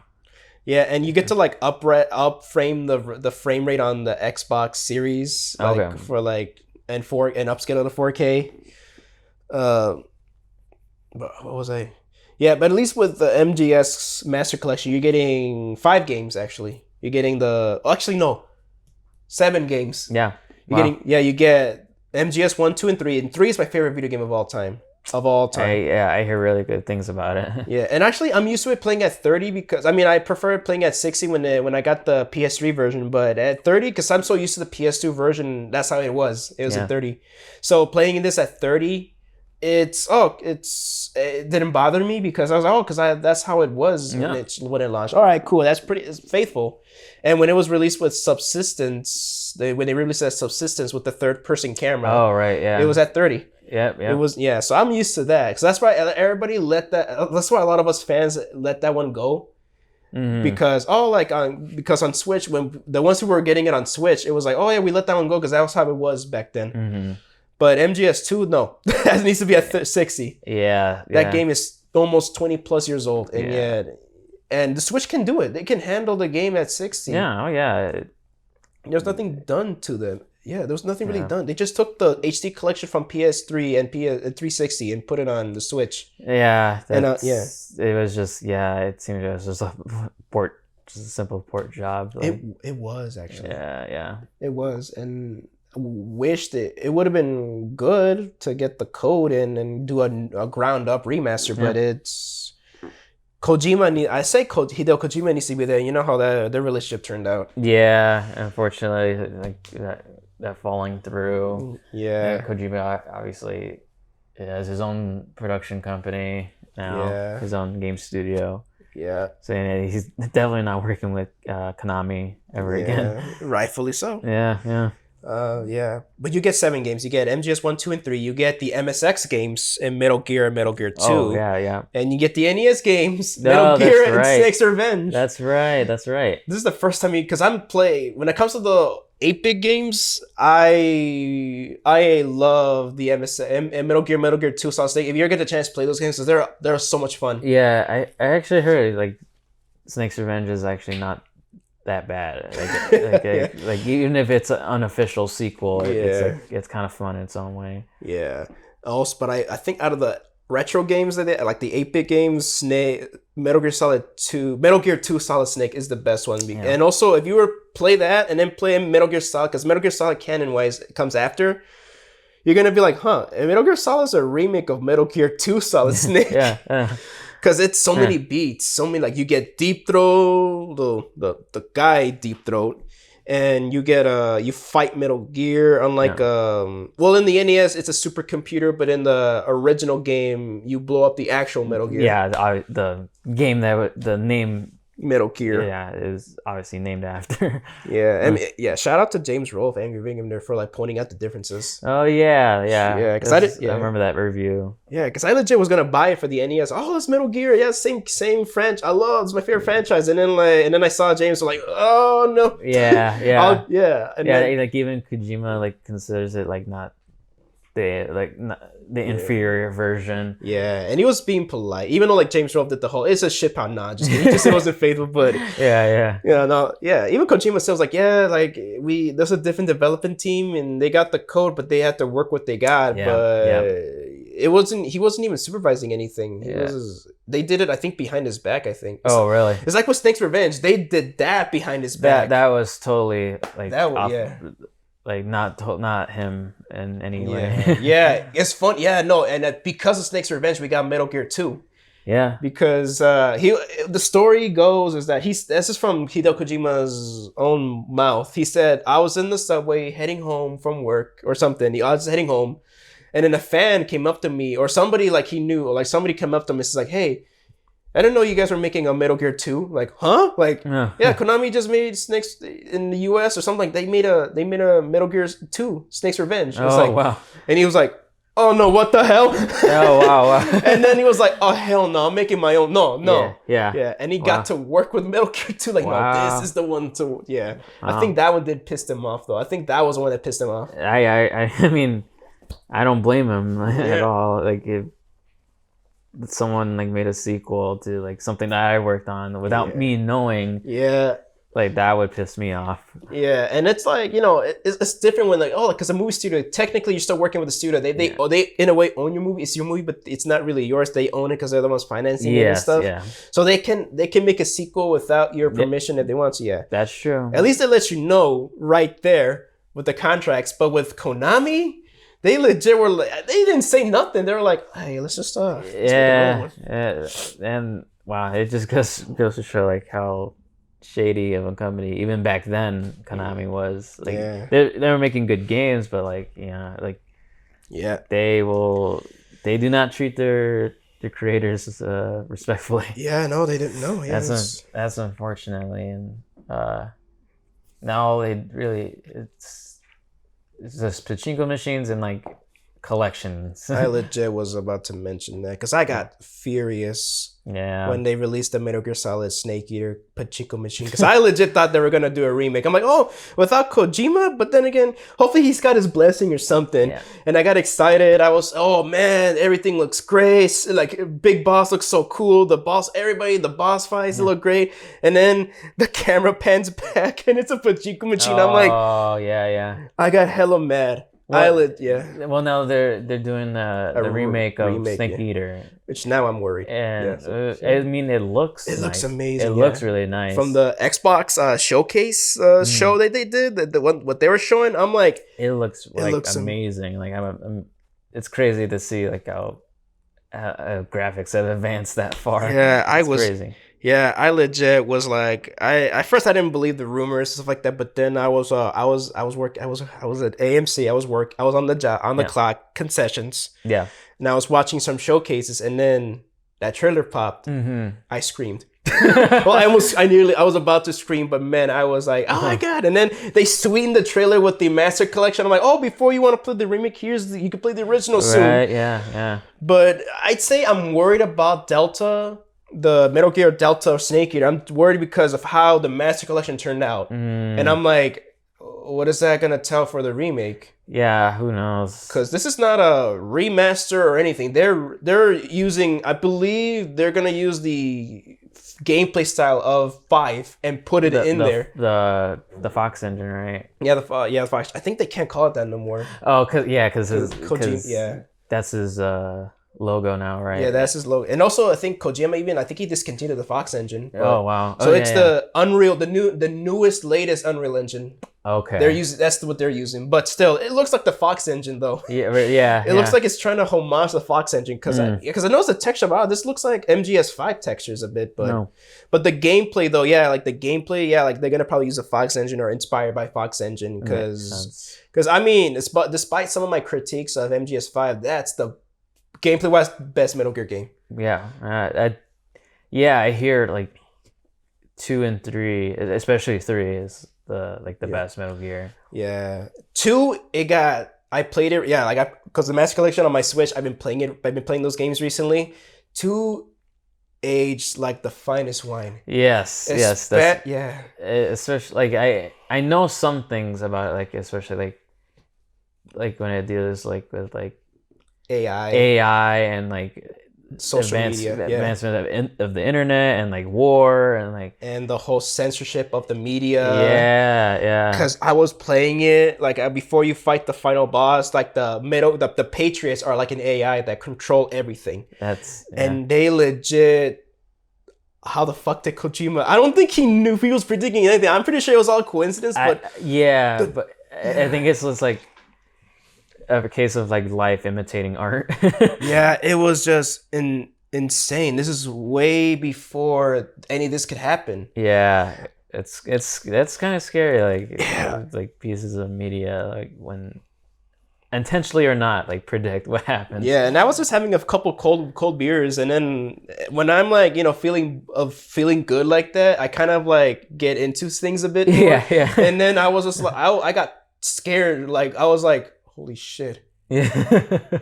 And especially how they were like making fun of like safe space or feeling like this fake confidence that some people try to say. Well, not safe space, but more like people like who are like trying to like say that, oh yeah, no, it's not my fault, it's your fault. Like people are pretty narcissistic on social media.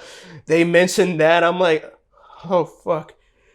Oh shit. Yeah. I legit got terrified. And when did that game release? Like 2001. 2001, yeah. 2001, yeah, because the World Trade Center was supposed to be in the game, but after the attacks, the Kojima had to and the crew had to remove those. Yeah. It wasn't but then again, they were not crashing at the World Trade Center. They were crashing at where the founding fathers were, like the building. I forgot what it was. They crashed in downtown New York. It's not on the World Trade Center. It's far off from the World Trade Center, but it's like they hit a building with pillars. I forgot what it is, but it's a historical building. Yeah. Like this is where Solid as Snake was. This is where this country, the founding fathers was born. This is where we elected George Washington as the president of the United States. I love Solid as Snake though. He's so cool. Asshole, but he's so cool. Yeah, I know just like things like out of context, but like like cutscenes and like stuff, but like it's great. Hopefully at least volume 3 they would include Rising Revengeance, because man, I love that game. That's one of my favorite action games. Yeah, no, I love my friend and I mean, we were both fans of Metal Gear, but we knew this game was going to be great just because of how like the dialogue. It's great. And Senator Armstrong just comes out and I'm like, man, this man's a piece of shit, but he kind of is. He ain't wrong. I mean, oh my god, that guy's crazy. I love him. And again, I say it's the best soundtrack for a final boss. Yeah. Oh yeah. Yeah. I love that, like the whole game's soundtrack. Like, all the boss themes are great. Yeah, and then like once you you get into the boss fight, and once you reach a certain point of the boss fight, then the lyrics kick in. Yes, yeah.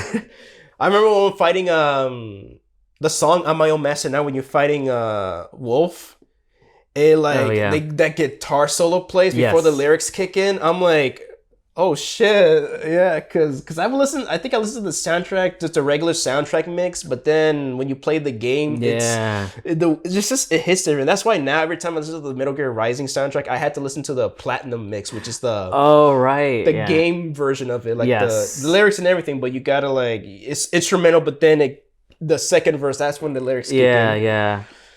Yeah, my friend was disappointed because he got like the Steelbook bundle and everything like that, and it came with the soundtrack, but it's the score, not the soundtrack. Oh, okay. He got mad because he loved the soundtrack so much. I mean, the score is great. It's just that he's like, but I wanted the soundtrack. Yeah, well, they should have said the score, because in the pre-order, like the advertisement says soundtrack, but it's different from the score. Yes. They should have said score. Yeah, because there's like a more like kind of orchestral score, like orchestral / like kind of like almost like electric electric guitar, like kind of actiony music. I mean, it sounds good, but like it's definitely like the boss themes are like that's the one we want. That's what we want. That's what we want. But it's I'm pretty sure they already did do that. Pretty sure they already released the boss music a long time ago. But I mean, that sounds about right. I like to own a collector's vinyl record of that. Oh yeah, I love to own one. Yeah, definitely. Hell yeah, with like custom art, like it's like Mondo or something. They do their like custom arts like that. Oh yeah. Or Waxwork Records or something. Mm-hmm.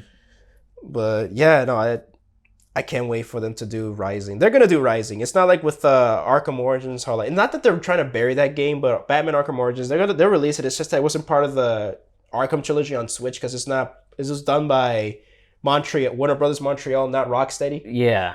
Yeah. So I get that, but with the Rising, for sure, that's gonna be in one of the volumes because it's a fan. Well, it's a fan favorite. What the hell were the fans back then? I remember back then, fans didn't care for it because this is Raiden and his sword. No. It's not as deep it's not as deep as the other ones, and I'm like, I love it. I like that it doesn't have to go for too long. It's like it makes fun of the long cutscenes in a way.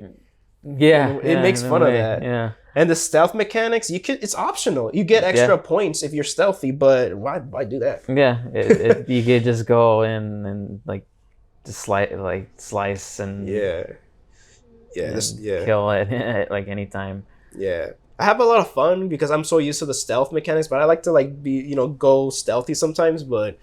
I mean, there's no penalty like going, blaze and shit, like cutting up because, I mean, with the Metal Gear Solid, it makes sense. You have to be stealthy or else you're getting punished for that because then you get a lot of soldiers on top of you. But with Rising, there's no penalty for that. There's no consequence. And I like that. It's nothing wrong with that. Yeah. Yeah, so it's done by Platinum Games for Bayonetta. Games. And people should know, like, they don't do slow. No, definitely not. I played Vanquish. They also made that game. It's a third person shooter, but it's not like you're like hiding in cover constantly. Like they encourage you to like go out and like just go nuts and like throw grenades and like go in slow motion and like shoot the grenade out the air. It's crazy. Yeah, they're really good. They're really good at just any like character action. Yeah, aside from, they're mostly known for Bayonetta, but man, I gotta like get another. Hopefully, I get a PS5 soon because they put out a Transformer game that I'm like, dude, holy shit! Oh, that's right. Yeah, they put out a Transformer game, and you could like transform if you want, but you can just go crazy as just in robot mode. I'm like. I hear that game is actually pretty fun. Yeah, I'm like, why is it not on Switch again? I mean, they could. I mean, if the graphics, I don't think they're that too advanced for the Switch. If they can, they're more like, it's like a more like cartoony art style, right? Yeah, like anime, cartoony. Yeah, I think totally could put that on Switch. Yeah, like Bayonetta 3 runs perfectly fine on. Oh yeah, and it's a very graphically advanced game for what it is. Yeah. Bayonetta 1, 2, and 3. I know like Bayonetta 1 was on PS3 and Xbox. Yeah. But I mean, it runs and looks pretty great on Switch. Yeah. And even better on PC. But that's how I play the games. Bayonetta 1 and 2 on Switch. Yeah, and I think even like Bayonetta 1, like. When you compare the Switch and PS3 and 360, the Switch runs it way better because it's just the frame rate stable and the graphics a bit more. That's true. Like native full HD and like 720p. It runs better on the Switch. It runs better on PC because you get it's way more powerful. But if you don't have PC and you want to own the best version, on Switch, that's the one. Plus 2 and 3, as far as I know, gonna stay on Yeah. Switch. That's... Just because Nintendo kind of has those like the rights to those games. Yeah, and also if it weren't for Nintendo, we would not have Bayonetta 2 or That's 3. true. Yeah. Yeah, because Nintendo, I can tell, like, yeah, they were impressed, they were fans of Bayonetta. Oh yeah. And the Hideki, I don't know, I think he's the one who did. No, it's Kamiya, right? Yeah. Hideki Kamiya, yeah, he did, because he did Devil May Cry. He did Devil May Cry, and I know he did another Platinum, Wonderful 101. Yeah, it's another Platinum game, but yeah, he was kind of like known for like with Devil May Cry, yeah, he wanted to make another one, but I think he couldn't get the money until Nintendo stepped in. They're like, hey, we like the first game, we like your work, here's some money. They do this. If you want to do the second one, do the second one. Just it's only gonna be only for us. So I was like, all right, yeah, whatever. Yeah, and I'm like, I think even fans are like, yeah, we're cool with that. Time to get a Wii U or like a Nintendo console to get it. But it's, hey, whatever like it takes, because goddamn, they sold well. They sold, even Bayonetta 3 sold well, I believe. Yeah, I haven't played it yet. But same, I haven't. I bought it day one, and yet I haven't. I bought it early, and I haven't gotten around to it. But I heard it's pretty good. Yeah, and then I heard 2 is. Well, I've played 2, but I heard like people like 2 more. But I have to see for myself. Yeah, same. And I heard the 3 is the longest. So that's true. Yeah, that's what I hear too. Kind of. Well, we've been talking for a long time in this. Yeah. Wow, like how long has it been recording? I think almost like an hour and a half. I mean, halfway battery there, but still, I would just say like that was like an hour and a half. Yeah. Wow. I mean, once I upload this video, it'll probably take all day, but I don't care. Yeah, that's true. Because I upload this in high files, because I crank the megabits, but yeah. Of course. Yeah, and I mean, so if you want to like shorten the episode, we could just get back to the topic of the movie. Since I think we kind of anyways wrapped up the video game section anyways. That's true, yeah. Yeah, we kind of anyway wrapped up, but I forgot where we left off in movies, but yeah, no. I think we were talking about like Godzilla and stuff. Yeah, Godzilla -1. Of course, like -1, definitely one of my favorite movies this year. That's my number one. That has to. Also because of my Godzilla, but also because I never thought I'd be alive to see something like this. Yeah, it's great. It's lower budget than like some of the MonsterVerse stuff, and they were able to do a lot with what they had. Yeah, Godzilla looked pretty damn great. I mean, there's like, I think there's like some movements that like he did that kind of looked a little off, but in terms of like Godzilla himself, how he looked, they did a good job with that. And but obviously like the human element is what like really elevated that movie. I think that especially the main character. I keep forgetting his name, but he has a long name. His actor like did an amazing job. He made me cry. I got teary eyed. Because and also I like that it's in a way it's a period piece, but it's still a modern thing about men's mental health. How like men should like talk more about it obviously it deals with the like PTSD and obviously like it's an anti-war movie, like it kind of harkens back to like the original Godzilla, like how like Japan had to deal with the aftermath of World War II and their defeat, and like kind of like when obviously like when the 2 bombs dropped, they had to deal with that, the fallout, the fallout, recovery, the nuclear fallout. But most importantly, the loss, because that's when they had to surrender, and they were a proud country. They were a proud country, and losing was not an option. Yeah. But they had no choice but to unconditionally surrender, because Tokyo is for, because I studied a lot of World War II. Mainly, honestly, I studied, while everybody was studying the Nazis, I was studying the Pacific. Yeah. And Tokyo was next, as far as I remember. Tokyo was next, either be nuked or invaded. But yes. The doors are open. We can go in and destroy Tokyo. Yeah. But I know that it was I forgot who was in charge, the president at the time. He did not want it to, like, because Okinawa was a small island, Japanese island, but it was a lot of losses were taken. So I was like, I don't want to risk another Okinawa, so let's just nuke them. Yeah. So that happened. Yeah.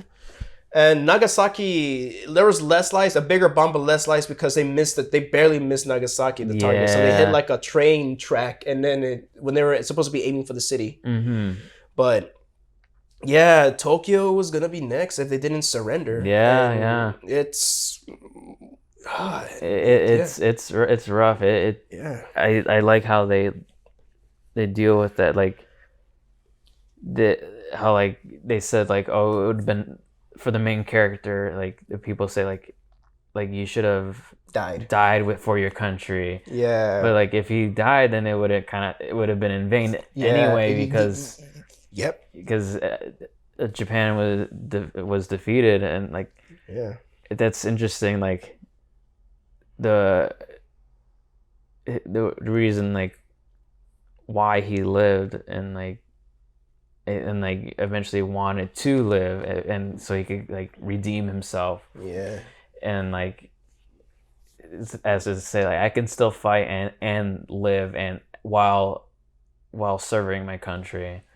Not like soldiers don't have to be expendable. They could still fight and still be alive. Like that's like, that's what I really like that in -1. It is like, it's pretty heavy, like because once all of us, my friend and I, left the theater, even people who are not even Godzilla fans came to see this movie. And everybody was breathing like because you can hear that from everybody walking out. They're like, and people, you can hear like a girl in the back was like, oh my god, like it got to everybody. It got to me the most. And my friend, he's a Godzilla fan too. He was like, his first Godzilla movie was the 1985 at the time, but it was the Return of Godzilla, the original requel. Actually, when you think about it, people talk about these requels, these horror movies, these movies like ignoring continuity. Godzilla kind of did it first. With the 1984 film, The Return, was called Gojira in Japan, but it was retitled The Return of Godzilla, just to not draw confusion. But in a way, it was purposely retitled Godzilla because it was a fresh reboot. It was a direct sequel to the original, and it ignores every movie in between. Even James Rolfe, in his Godzilla-thon, he mentioned that too. It was like, that makes sense, because again, they're trying to make him scary again, like that. And it's like, and he said that, I have not seen a dark Godzilla movie like this since 1985. Because that movie was heavy with the whole message of nuclear war, and with the whole, like, never forget our losses, never forget where we all come from, where we're humbled from. 1984 was reminding of that. And with this one, it's a remake. Like, it's another remake from the original. So not a reboot, a remake. Well, they want to make a cinematic universe with it, but it's like, I'm excited still. But a remake, you're already changing the timelines here from 1954 to 47. So you had to take some liberties with stuff like now, instead of like the Bikini Atoll, I think they're still bombing, like testing in the Bikini Islands, but not in the island where the hydrogen bomb was tested. Now they had to change the location with Operation Crossroads in 1946.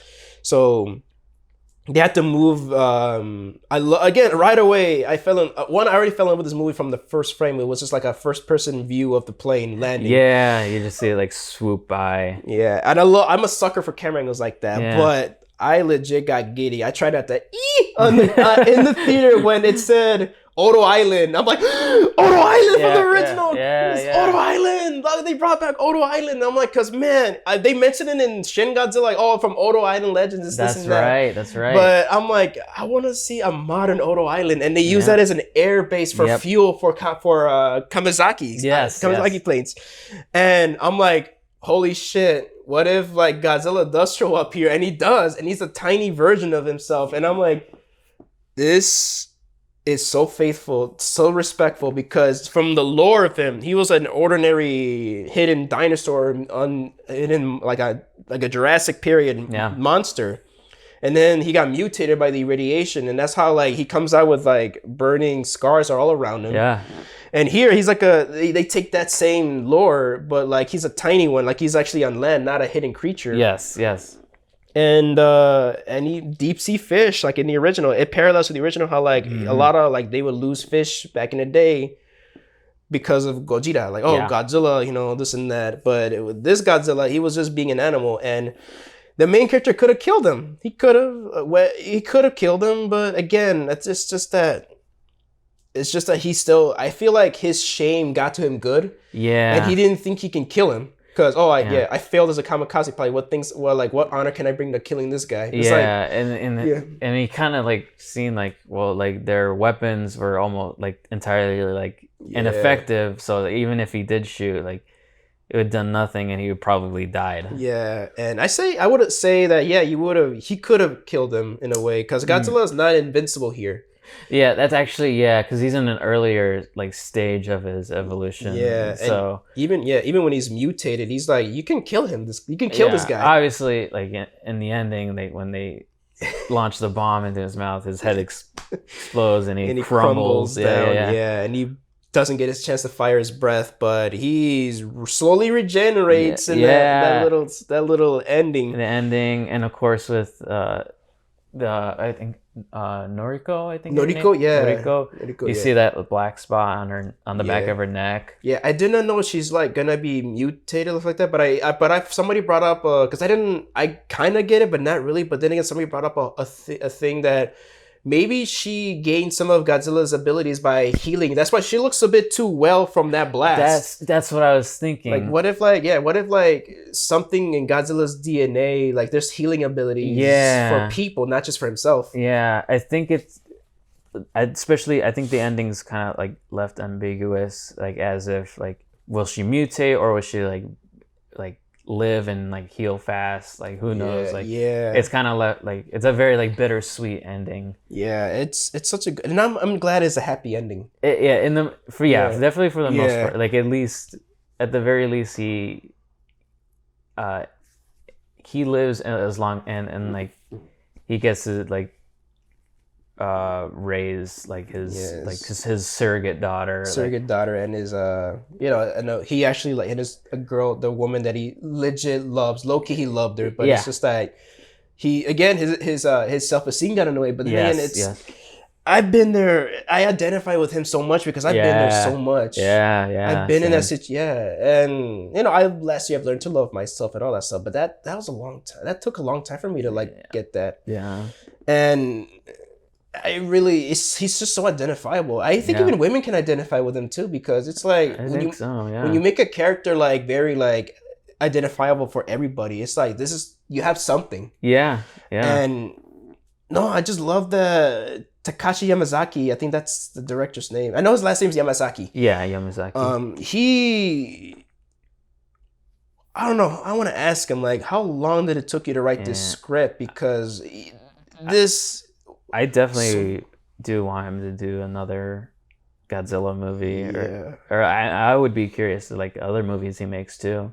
Yeah, same. Because I know that Hideki Anno, he did Shin Godzilla. He did Shin Godzilla, and Anno, obviously he's known for Neon Genesis Evangelion, and I like this movie more than Shin, because as good as Shin was, if it didn't have that human, like it had obviously the humans, but it didn't have that like elevated emotion. Or like a human that you can like relate to. Because they're all political hits. It was more like the government banding. It felt like it felt like an episode of like Evangelion, but like if they didn't focus on the pilots, if they just focus on like the heads, the nerve headquarters. Yeah. Which I mean, it could have been like more interesting, but I kind of understand what they were like kind of going for. Yeah. Because it was supposed to be like Godzilla if it was like in modern time, in modern Japan. Yeah. How would Japan respond to him? Yeah. And there, but then again, even when like the main character from Shin, he starts emoting and he starts becoming more identifiable, it's already like near the third act. That's when like Godzilla already evaporated Tokyo. Yeah. It's already you're already in the third act of the movie, and yeah, it should, in my opinion, I hate sounding like this guy, but you could have at least showed some of that on the first two acts. Because I hate sounding like it's like that guy, but it's already a little too late for that. Yeah, that too, yeah. Yeah, and with this new main character we got, it was everywhere. Yes. And every time he gets a lot of screen time, and it's like, Jesus, it's like, you're already like, you already understand, even when you don't even need this movie subtitle. You can watch it just without subtitles and you understand. You understand, yeah. Yeah, like the side character, like the guy that like he becomes crippled. I like that, like he's like, oh, like, you know, it's just, all right, it's nice to see you stop by here, get some fuel, you know, you got to go out there and do your job and all this stuff. And then he's like, and then I think he says something, and then like, oh, like it's like getting back from what or something, and he just like he finds out that he's supposed to be dead. He's a failed one. He wimped out. Yeah. And I just love his expression. Even I don't need to see his subtitle. He just looked. He's like, yeah. And then he just walked away, and I'm like, fuck. I legit was frightened for the main characters. I'm like, what are they gonna do to him? Because I don't know if that you get killed or you get punished for that, because that's your duty. Yeah, and even with the side characters too, like they get their own arcs, and like with the doc, like he like he's the one who makes the plan like to sink Godzilla. Yeah, but it's so many. Yeah, even like I love that the young, like the kid, I think they call him the kid. The kid, yeah, they call him kid because he's the youngest, and he didn't serve war, but he still wanted to help. Yeah, which we need a guy like that in our lives. I love him so much. I love every character so much, and I like you said, he called him. I was like, man, your plan has a lot of holes. I'm like, fuck, he's crying. What if this doesn't work? Like, you gotta like. I like that in a way. The movie is hopeless at first, but he becomes hopeful at the end. Yeah. This is, man, this will be like a whole different video. I mean, I'm trying to do a spoiler discussion someday, but man, this is like, there's so much to dissect here from everybody, because everybody brings their A game, the extras. I know there are some people critiqued a bit of being melodramatic a bit. Yeah, I could see that. Yeah, same. Obviously, like, that's just kind of Japanese style of storytelling and filmmaking is kind of almost like a heightened, almost exaggerated sense of emotion. Yeah. But I think it really sells it, and I think especially with the acting and direction, I think it works. And I could see where people are coming from, but I personally I liked it. Yeah. With mainly even Japanese people, Japanese people thought it was a bit melodramatic in some areas, but I think it's because I'm so used to telenovelas. I'm used to that overacting a bit. Yeah. And I have seen every Godzilla movie, and they're similar, the acting. Yeah. It can be monotone at sometimes, but it's like, dude, I watched a lot of Japanese movies back in, like, even as I got older, like even Akira Kurosawa's movies, they can get melodramatic as fuck. Even Kurosawa, for sure. Yeah, Godzilla, the original Godzilla 1954, the Japanese movie, it's my second favorite movie of all time, and that can get hella melodramatic, especially with the actor, very famous Japanese actor in Japan. He plays Dr. Yamane, and he can get a little melodramatic or a bit too like, damn, you all right, man? Yeah. When he just tells the main character, get out of my house because you want to kill Godzilla, get out, and he just walks away. I'm like, okay. Yeah. I mean, I get, I'm on your side, but oh Jesus, man! I mean, he didn't even. He was just being respectful. Yeah, but yeah, definitely. I thoroughly enjoyed this movie. It's definitely one like my favorites this year. And please, I know that Oscars don't really. An Oscar doesn't at this time. I think slowly people are noticing how bullshit awards ceremonies are. Oh yeah. Because at the end of the day, like, oh, who are the awards to say what's good or bad objectively like that? But I'd say, if you know what, fingers crossed for my boy Godzilla to get the respect he deserves and get at least a nomination. At least a nomination, because man. Because even, I'd say he got snubbed multiple times. Even for the MonsterVerse, like Godzilla 2014, even Godzilla vs. Kong, I love the visual effects of Godzilla vs. Kong. Even for for heavy CGI, I'm like, wow, the resolution, it looks lifelike. Why the hell did that got snubbed? Oh, because, and I hate believing in this theory, this conspiracy, but then again, it's kind of true when you look at the pattern. When Godzilla's name is on something, it's considered schlock. And they don't want that in the ballots. And it's like, it's like with Kong Skull Island. I love the visual effects, but then again, even the MonsterVerse they're just as good as Kong Skull Island's visual effects. So I'm like, why did Kong Skull Island get a visual effect nomination at least, but not 2014 Godzilla or even Shin Godzilla for the low budget? It got for crazy visual effects look great. Yeah. Or the monster, or Godzilla vs. Kong, especially the resolution, or King of the Monsters, even with this uses some practical effects. Yeah. How the hell was that not nominated? It's because Godzilla's name is in it, and it's hopefully, I hope that cycle breaks this year. I hope. I think this is definitely one of the more grounded Godzilla films. Yeah, and it's actually for sure my second favorite Godzilla film. Oh wow, yeah. Probably one of my favorite. Maybe as much as I love 2014's Godzilla as my favorite remake, this might take the title for best remake of all time because it's. Wow. Yeah. It's great. Man, it came from the heart, came from the ass, came from everything. It's not, and also, because Toho, they're the ones who created him. They know him better than anybody. Yeah. And it's also cultural difference too, because some Japanese man, because I love D-Man, he's a good Godzilla content creator, but he made a good point about Godzilla, how we deal with him here and how Japan deals with him. It's like here in the West, we westernize him a bit, but I love the MonsterVerse. But then again, it's very westernized, how it's like we see him as a hero, but in Japan, where even Japanese people see him as a tragedy. Yeah. He's a tragic character, and you sympathize with this guy.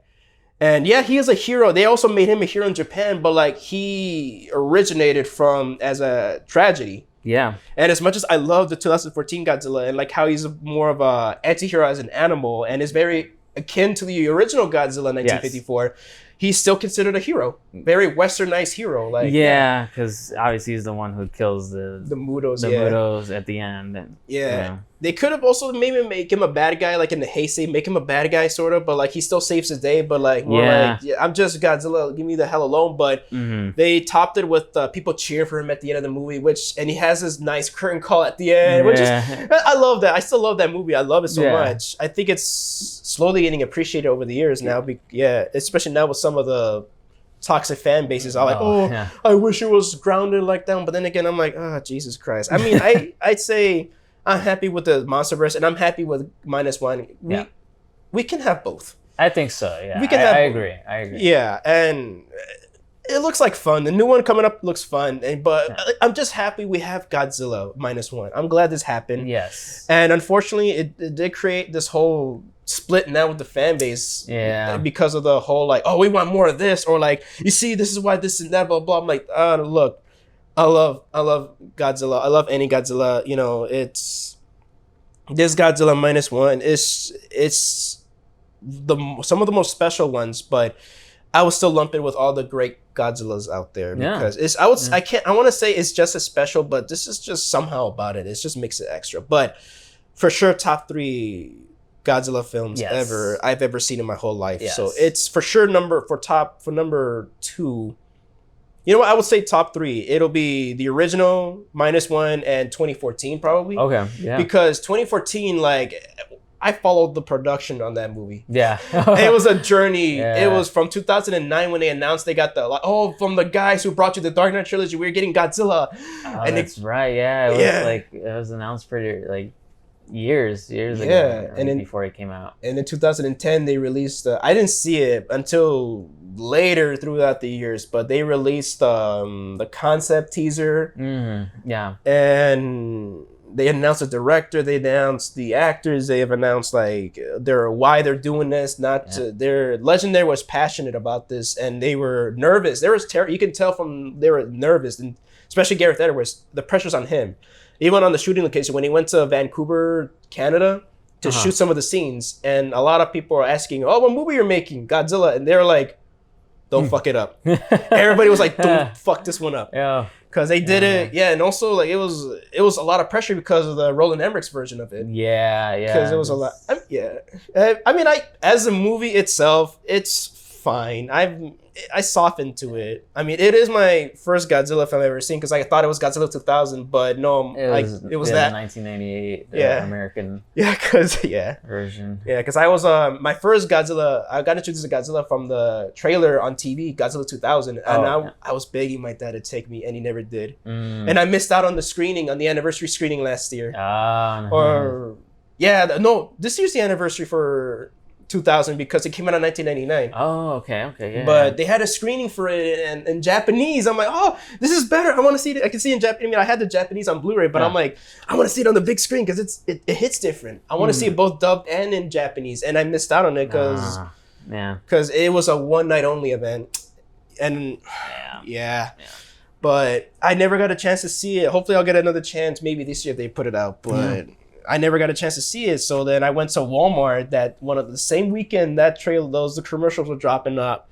And I still remember the trailer, it was like, if you can't stand the heat, run. You can search it on YouTube. Yeah. Oh my God. I love that. And just see Godzilla blasting his breath, and I'm like, that's so deadly.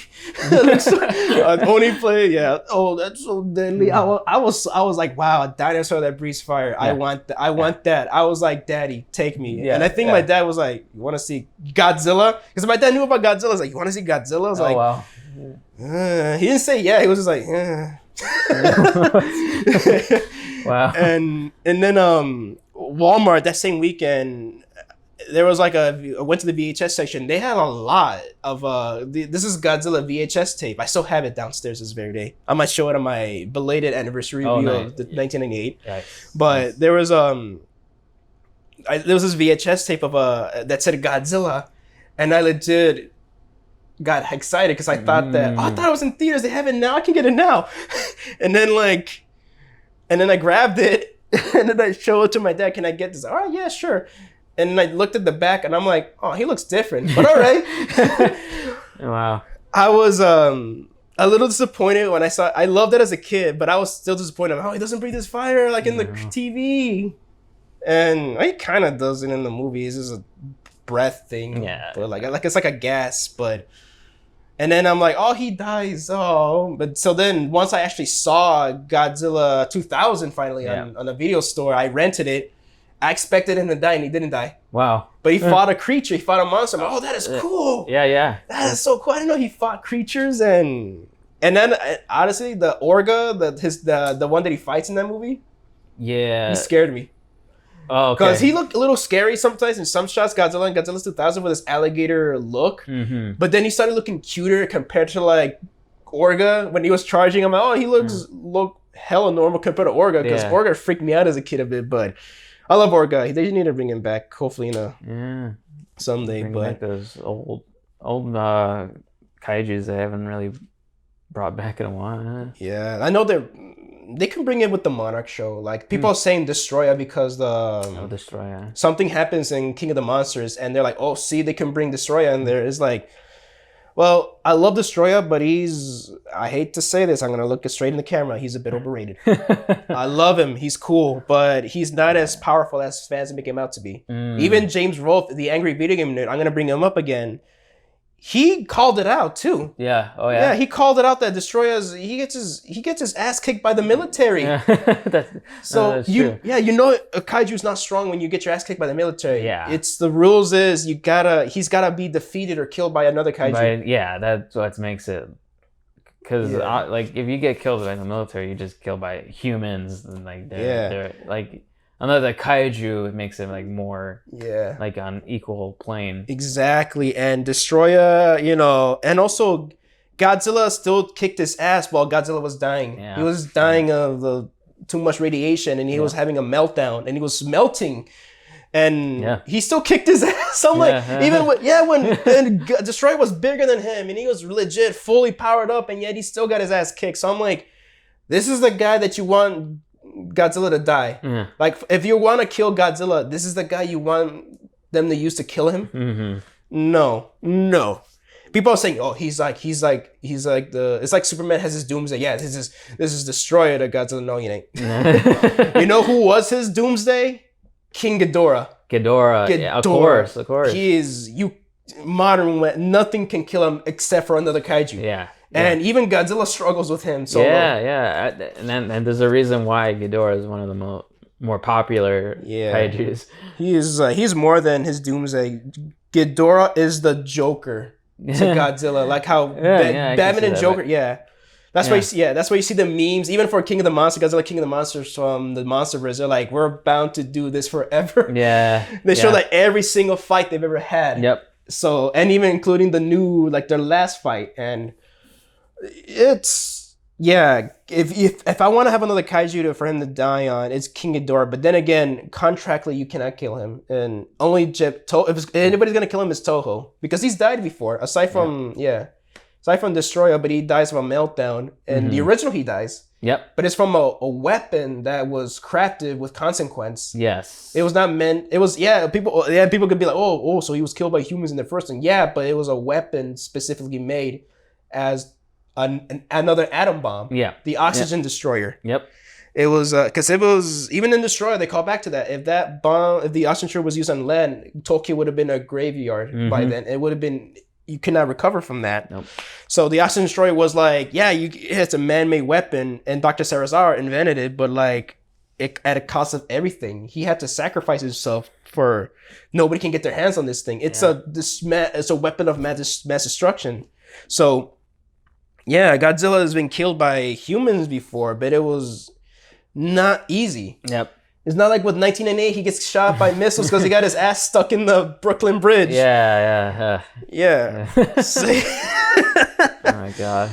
Yeah, so it's a dangerous weapon, the oxygen destroyer, and I don't want to say nothing else because let's just say that it shows up in the Monsterverse, and I did not like the use of it. But once you watch King of the Monsters, you'll see. But people are like, oh, Destroyer. I was like, no. Look, I can bring in Destroyer. I legit held a vote on Twitter I don't know if you've ever seen that. I had a vote with like either Destroyer or the Griffin, an unused kaiju. And Destroyer won, but then again, all right, I'll write because I'm trying to write a Monsterverse script. I'll have him as the villain. But then again, the more I thought about it, I'm like, but I want to use the Griffin because this is a cool kaiju. He was supposed to be the 1998's villain. Oh, really? He was supposed to be the one that 1988 Godzilla was supposed to fight.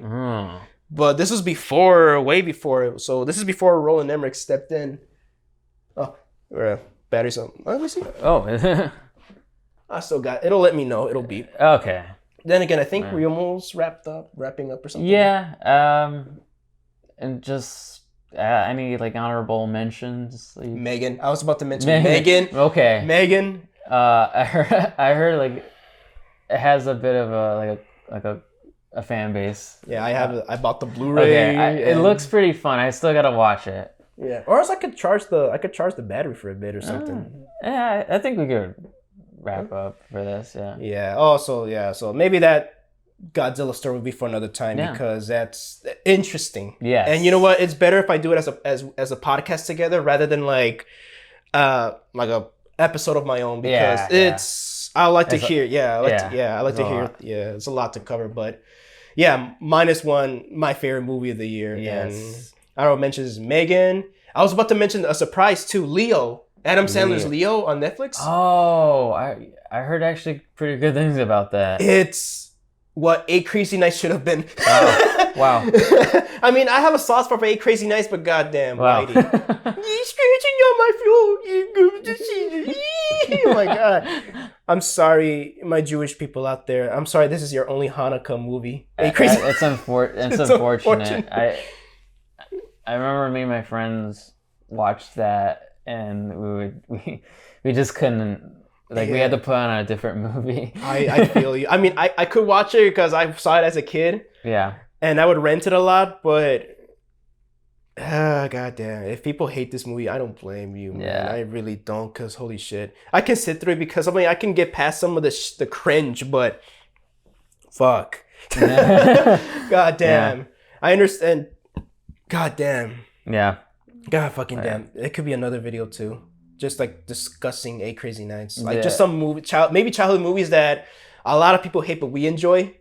Yeah, that could be a good one. Yeah, that's a movie I enjoy but a lot of people hate, but holy shit. Oh, then again, I do hate Whitey. Last time I watched it, I'm like, I want to strangle Whitey so hard. I want to strangle his ass. Yeah. But I think the only good thing that came out of the movie was like animation. The animation and like those like memes of like they're like recolors or like redraws of like the poster where he's throwing the snowball. Yeah, like, people like make like edits of them. Yeah, that was funny. The director loves it. I forgot who he was, but he loves those memes. Oh my god, yeah. He's a good sport. I love him. Yeah. Leo was a surprise. Megan was great. You know what? I would say I actually enjoyed Aquaman. Oh, okay. Aquaman, I enjoyed it. Yeah, it's, not the best movie to end on the DCU, but then again, they didn't know it's supposed to be the end of the DCEU. Yeah. But I liked it. I liked the first one way more because it's like, more focused. But then again, if you just want to have a fun, get the boys or the family in, crack a cold ones. Yeah. Perfect. It's like a homage to Saturday morning superhero cartoons. Oh, wow. Yeah. It's a homage to that. Okay. And it's so corny and cheesy. Yep. And yeah. What else? There's one more that I got honorable mention for. They've got Aquaman, Blue Beetle. Oh, okay. Yeah, the villains aren't that great. But then again, I rewatched it a second time and they kind of grew on me a bit. Yeah. But damn, the culture, they got that shit right. I know it's like... Yeah.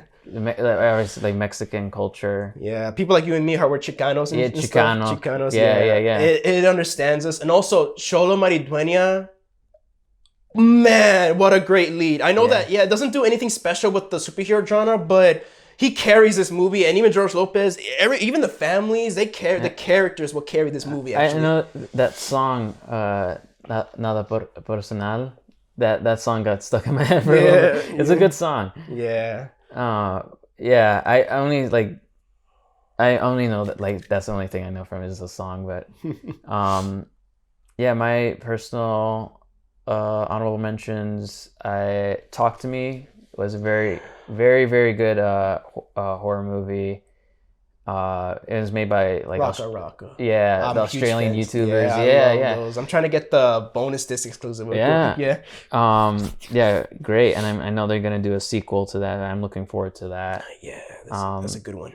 Yeah, not like the best horror movie, but it's still very good, like modern horror movie. Oh hell yeah! And then The Holdovers. I don't know if you've seen that. Oh, I wanted to see it. Yeah, I'm trying to see. Yeah, a very, very good like. I think it's gonna be a modern holiday classic. Okay. I like especially Paul Giamatti. He does a really good job in his role. Yeah, I heard one of my friends seen it, and he covered it in his YouTube channel. He says that he should be nominated for an Oscar. Yeah, I think he is. I think he's gonna be. Yeah. It's more like a kind of like a character study. Okay. And it revolves around Christmas and like. It takes place at a school and the students that being held over like winter break, they had to like spend time with this like kind of uptight teacher, kind of like Dead Poets Society with Robin Williams, but it kind of takes its own. It makes it its own thing. So I really enjoyed that. It's one of my favorites this year. Yeah. Like I said, modern holiday classic, I would say. Nice. Yeah. But yeah, I think that's what I wanted. Like the main movies I wanted to discuss this year. Yeah, a lot of good ones. Yeah. Anything you want to look forward to? Because I know there's one movie that I want to look forward to seeing. What is it? Was it Tragic Things? The one with the Emma Stone. Oh, okay. Forgot what it's called, but it's it's like a Victor Frankenstein sort of movie. It's by Yogo. He directed The Favorite, which is one of a movie I really love. Okay. And it's fucking weird, but he's a weird director like that. He does weird shit, but I had to see it. Okay. Holy shit! I love his stuff. I saw this. This is a dance scene with Mark Ruffalo. And like the music sounds so broken, and the instruments, the way they're looking, they're so broken. I'm laughing so hard. Okay. Yeah. You said it has Mark Ruffalo in it. Yeah, it's I think it's a Poor Things. There you go. It's called Poor Things. Poor Things. I think I've seen the trailer for that. Yeah, I've seen the trailer. I've seen Block 37. They got a standee of it. Oh wow. Okay. Yeah. Okay. All right. Yeah. I can't really think other than like Ballerina, because it relates to John Wick. That's really the one movie I'm looking forward to. Yeah. I mean, even Godzilla X Kong. Oh, there's another Godzilla one. X Kong, yeah. Deadpool 3, the only MCU movie. Oh, right. From this, yeah. Yeah, that's true. But yeah, I was. Yeah, in terms of 2023, it was a pretty good year. Yeah. In terms of movies. Yeah, financially, no. No. There were some movies I actually did. Oh, there's also other ones. Actually, there's some movies that I actually quite enjoyed. There was one movie that I like, but I'm very disappointed by it. Is Ant-Man 4, Ant-Man Quantumania. Quantumania. Yeah, it's very corporate-ish. Yeah. But Jonathan Majors is the best part, but they kind of like wasted him. And considering what he's done, the Yeah. verdict, and the Marvel, Disney fired him. They're gonna have to come up with a new villain. Yeah, new villain. So. They're saying Dr. Doom or something, but then again, it's like if they still want to use Kang, who they're gonna get? But then again, it's like, well, you know what? Y'all don't have a direction now, so why not just slowly segue it over and then to Dr. Doom? Yeah. I mean, Fantastic Four is coming up anyway, so yeah. Quantumania was a disappointment. There are some I mean, I don't really have. Actually, was so selective. I mostly enjoyed all the movies I've seen this year. Yeah, same. I was careful this year. I mean, 2023, I was more careful. Yeah, that's the only one I could say that I was disappointed by. Rebel Moon. I haven't seen it yet, but I'm not looking forward to seeing. But I'll see it because I'm pretty sure people out there want to know what's up. Yeah. Rebel Moon. No, a lot of the movies I stayed away from because I heard they were not good, or like it was just because there's a lot of controversy, like trying to make it political. Like this is a movie I avoided, which I'm never gonna talk about on my channel, but I'm just gonna mention the title, Sound of Freedom. I'm never gonna watch that movie. Oh yeah, I remember that movie making its rounds. Yeah, it's the studio is really a really strange studio. They how they beg for money and oh, you could buy a ticket for other people and make them see this movie. It feels it's very propaganda. Yeah, very shady too. Very shady. I know that what they're trying to do. They're I'm trying to say have a message on child trafficking and stuff like that, but the way they do it is very very shady, very disingenuous. Yeah, and I heard that it's also very inaccurate too. There's some, it does happen, the numbers are real, but the way a lot of the actual thing is inaccurate. Yeah. And the actual person is a horrible person apparently. He's a piece of shit. Yeah. So it's a classic biopic, Hollywood biopic that it's very lies, full of lies. And I stayed away from that. I mean I might watch it someday, but I don't think I'm ever gonna talk about do a video. I might just watch it or something like that. Maybe on Twitter I'll just say that maybe it sucks or it's good. I don't know. But I'm gonna piss somebody off anyways by my opinion, because there's very some people have strong opinions of this movie. Yeah. I heard people like really champion this movie, and some people just say like, yeah, it was alright. Yeah, or people who are like open-minded, because a lot of people who are from my experience, who are champion this are very like bad people. Yeah, I don't want to get political, but like let's just say that they fall on the side that they're very racist. Yeah, yeah, very kind of you can say prejudice, bigoted, yeah, bigoted, bunch of very conspiracy nuttists. Yeah, conspiracy theory, crazy nuttists. Yeah. The red flag people. Red flags. QAnon type. Yeah, I was gonna say QAnon replacement theories people. Yeah, because I know isn't it like can Jim Caviezel a QAnon replacement theory type of dude? I think so. Yeah, I know he's QAnon for sure. I know that he's Yeah. Oh, so that's probably gonna be in the comments and correcting me in a bit, but I'm like, you know what? I'm just gonna ignore it because it's like, hey. But yeah, that's a movie I stayed away from. But I might just see it because it's free on Prime. No, that's right. Yeah, I guess so. Yeah. No, I was very selective. I was surprised. I mean, I enjoyed The Flash, but even though I had my issues with the CGI, I mentioned in my review I had issues with the CGI. Yeah, yes, I've seen some scenes. Yeah, it does not look appealing, at least visually. Visually, no, but overall the story's pretty. Actually, it's not bad. The story. I heard my friend said like it's like the story itself is just like it's a very fun story, but like it's just the visuals. they do distract you, and it's not some of those. And I understand where Andy Muschietti's coming from when he talks about the visuals look bad on purpose. Yeah, I get some of those. Yeah, but half the time I'm like, no, this is just bad because you guys didn't get to finish them. They just wanted to. You can tell this movie was unfinished when you put it out. Yep. So unfortunately, because there are scenes where like it looks intentionally bad, and I get that. It looks like ew, but I'm like, oh, I get it because when Flash creates this chrono dome when he's going through time. Oh yeah. And everybody looks like a PS2 statue graphic, and I'm like, oh, I get it because it's like a dimension he's gonna hop into. Yeah. But there are moments where the multiverse breaks and like they go into those dimensions and they look like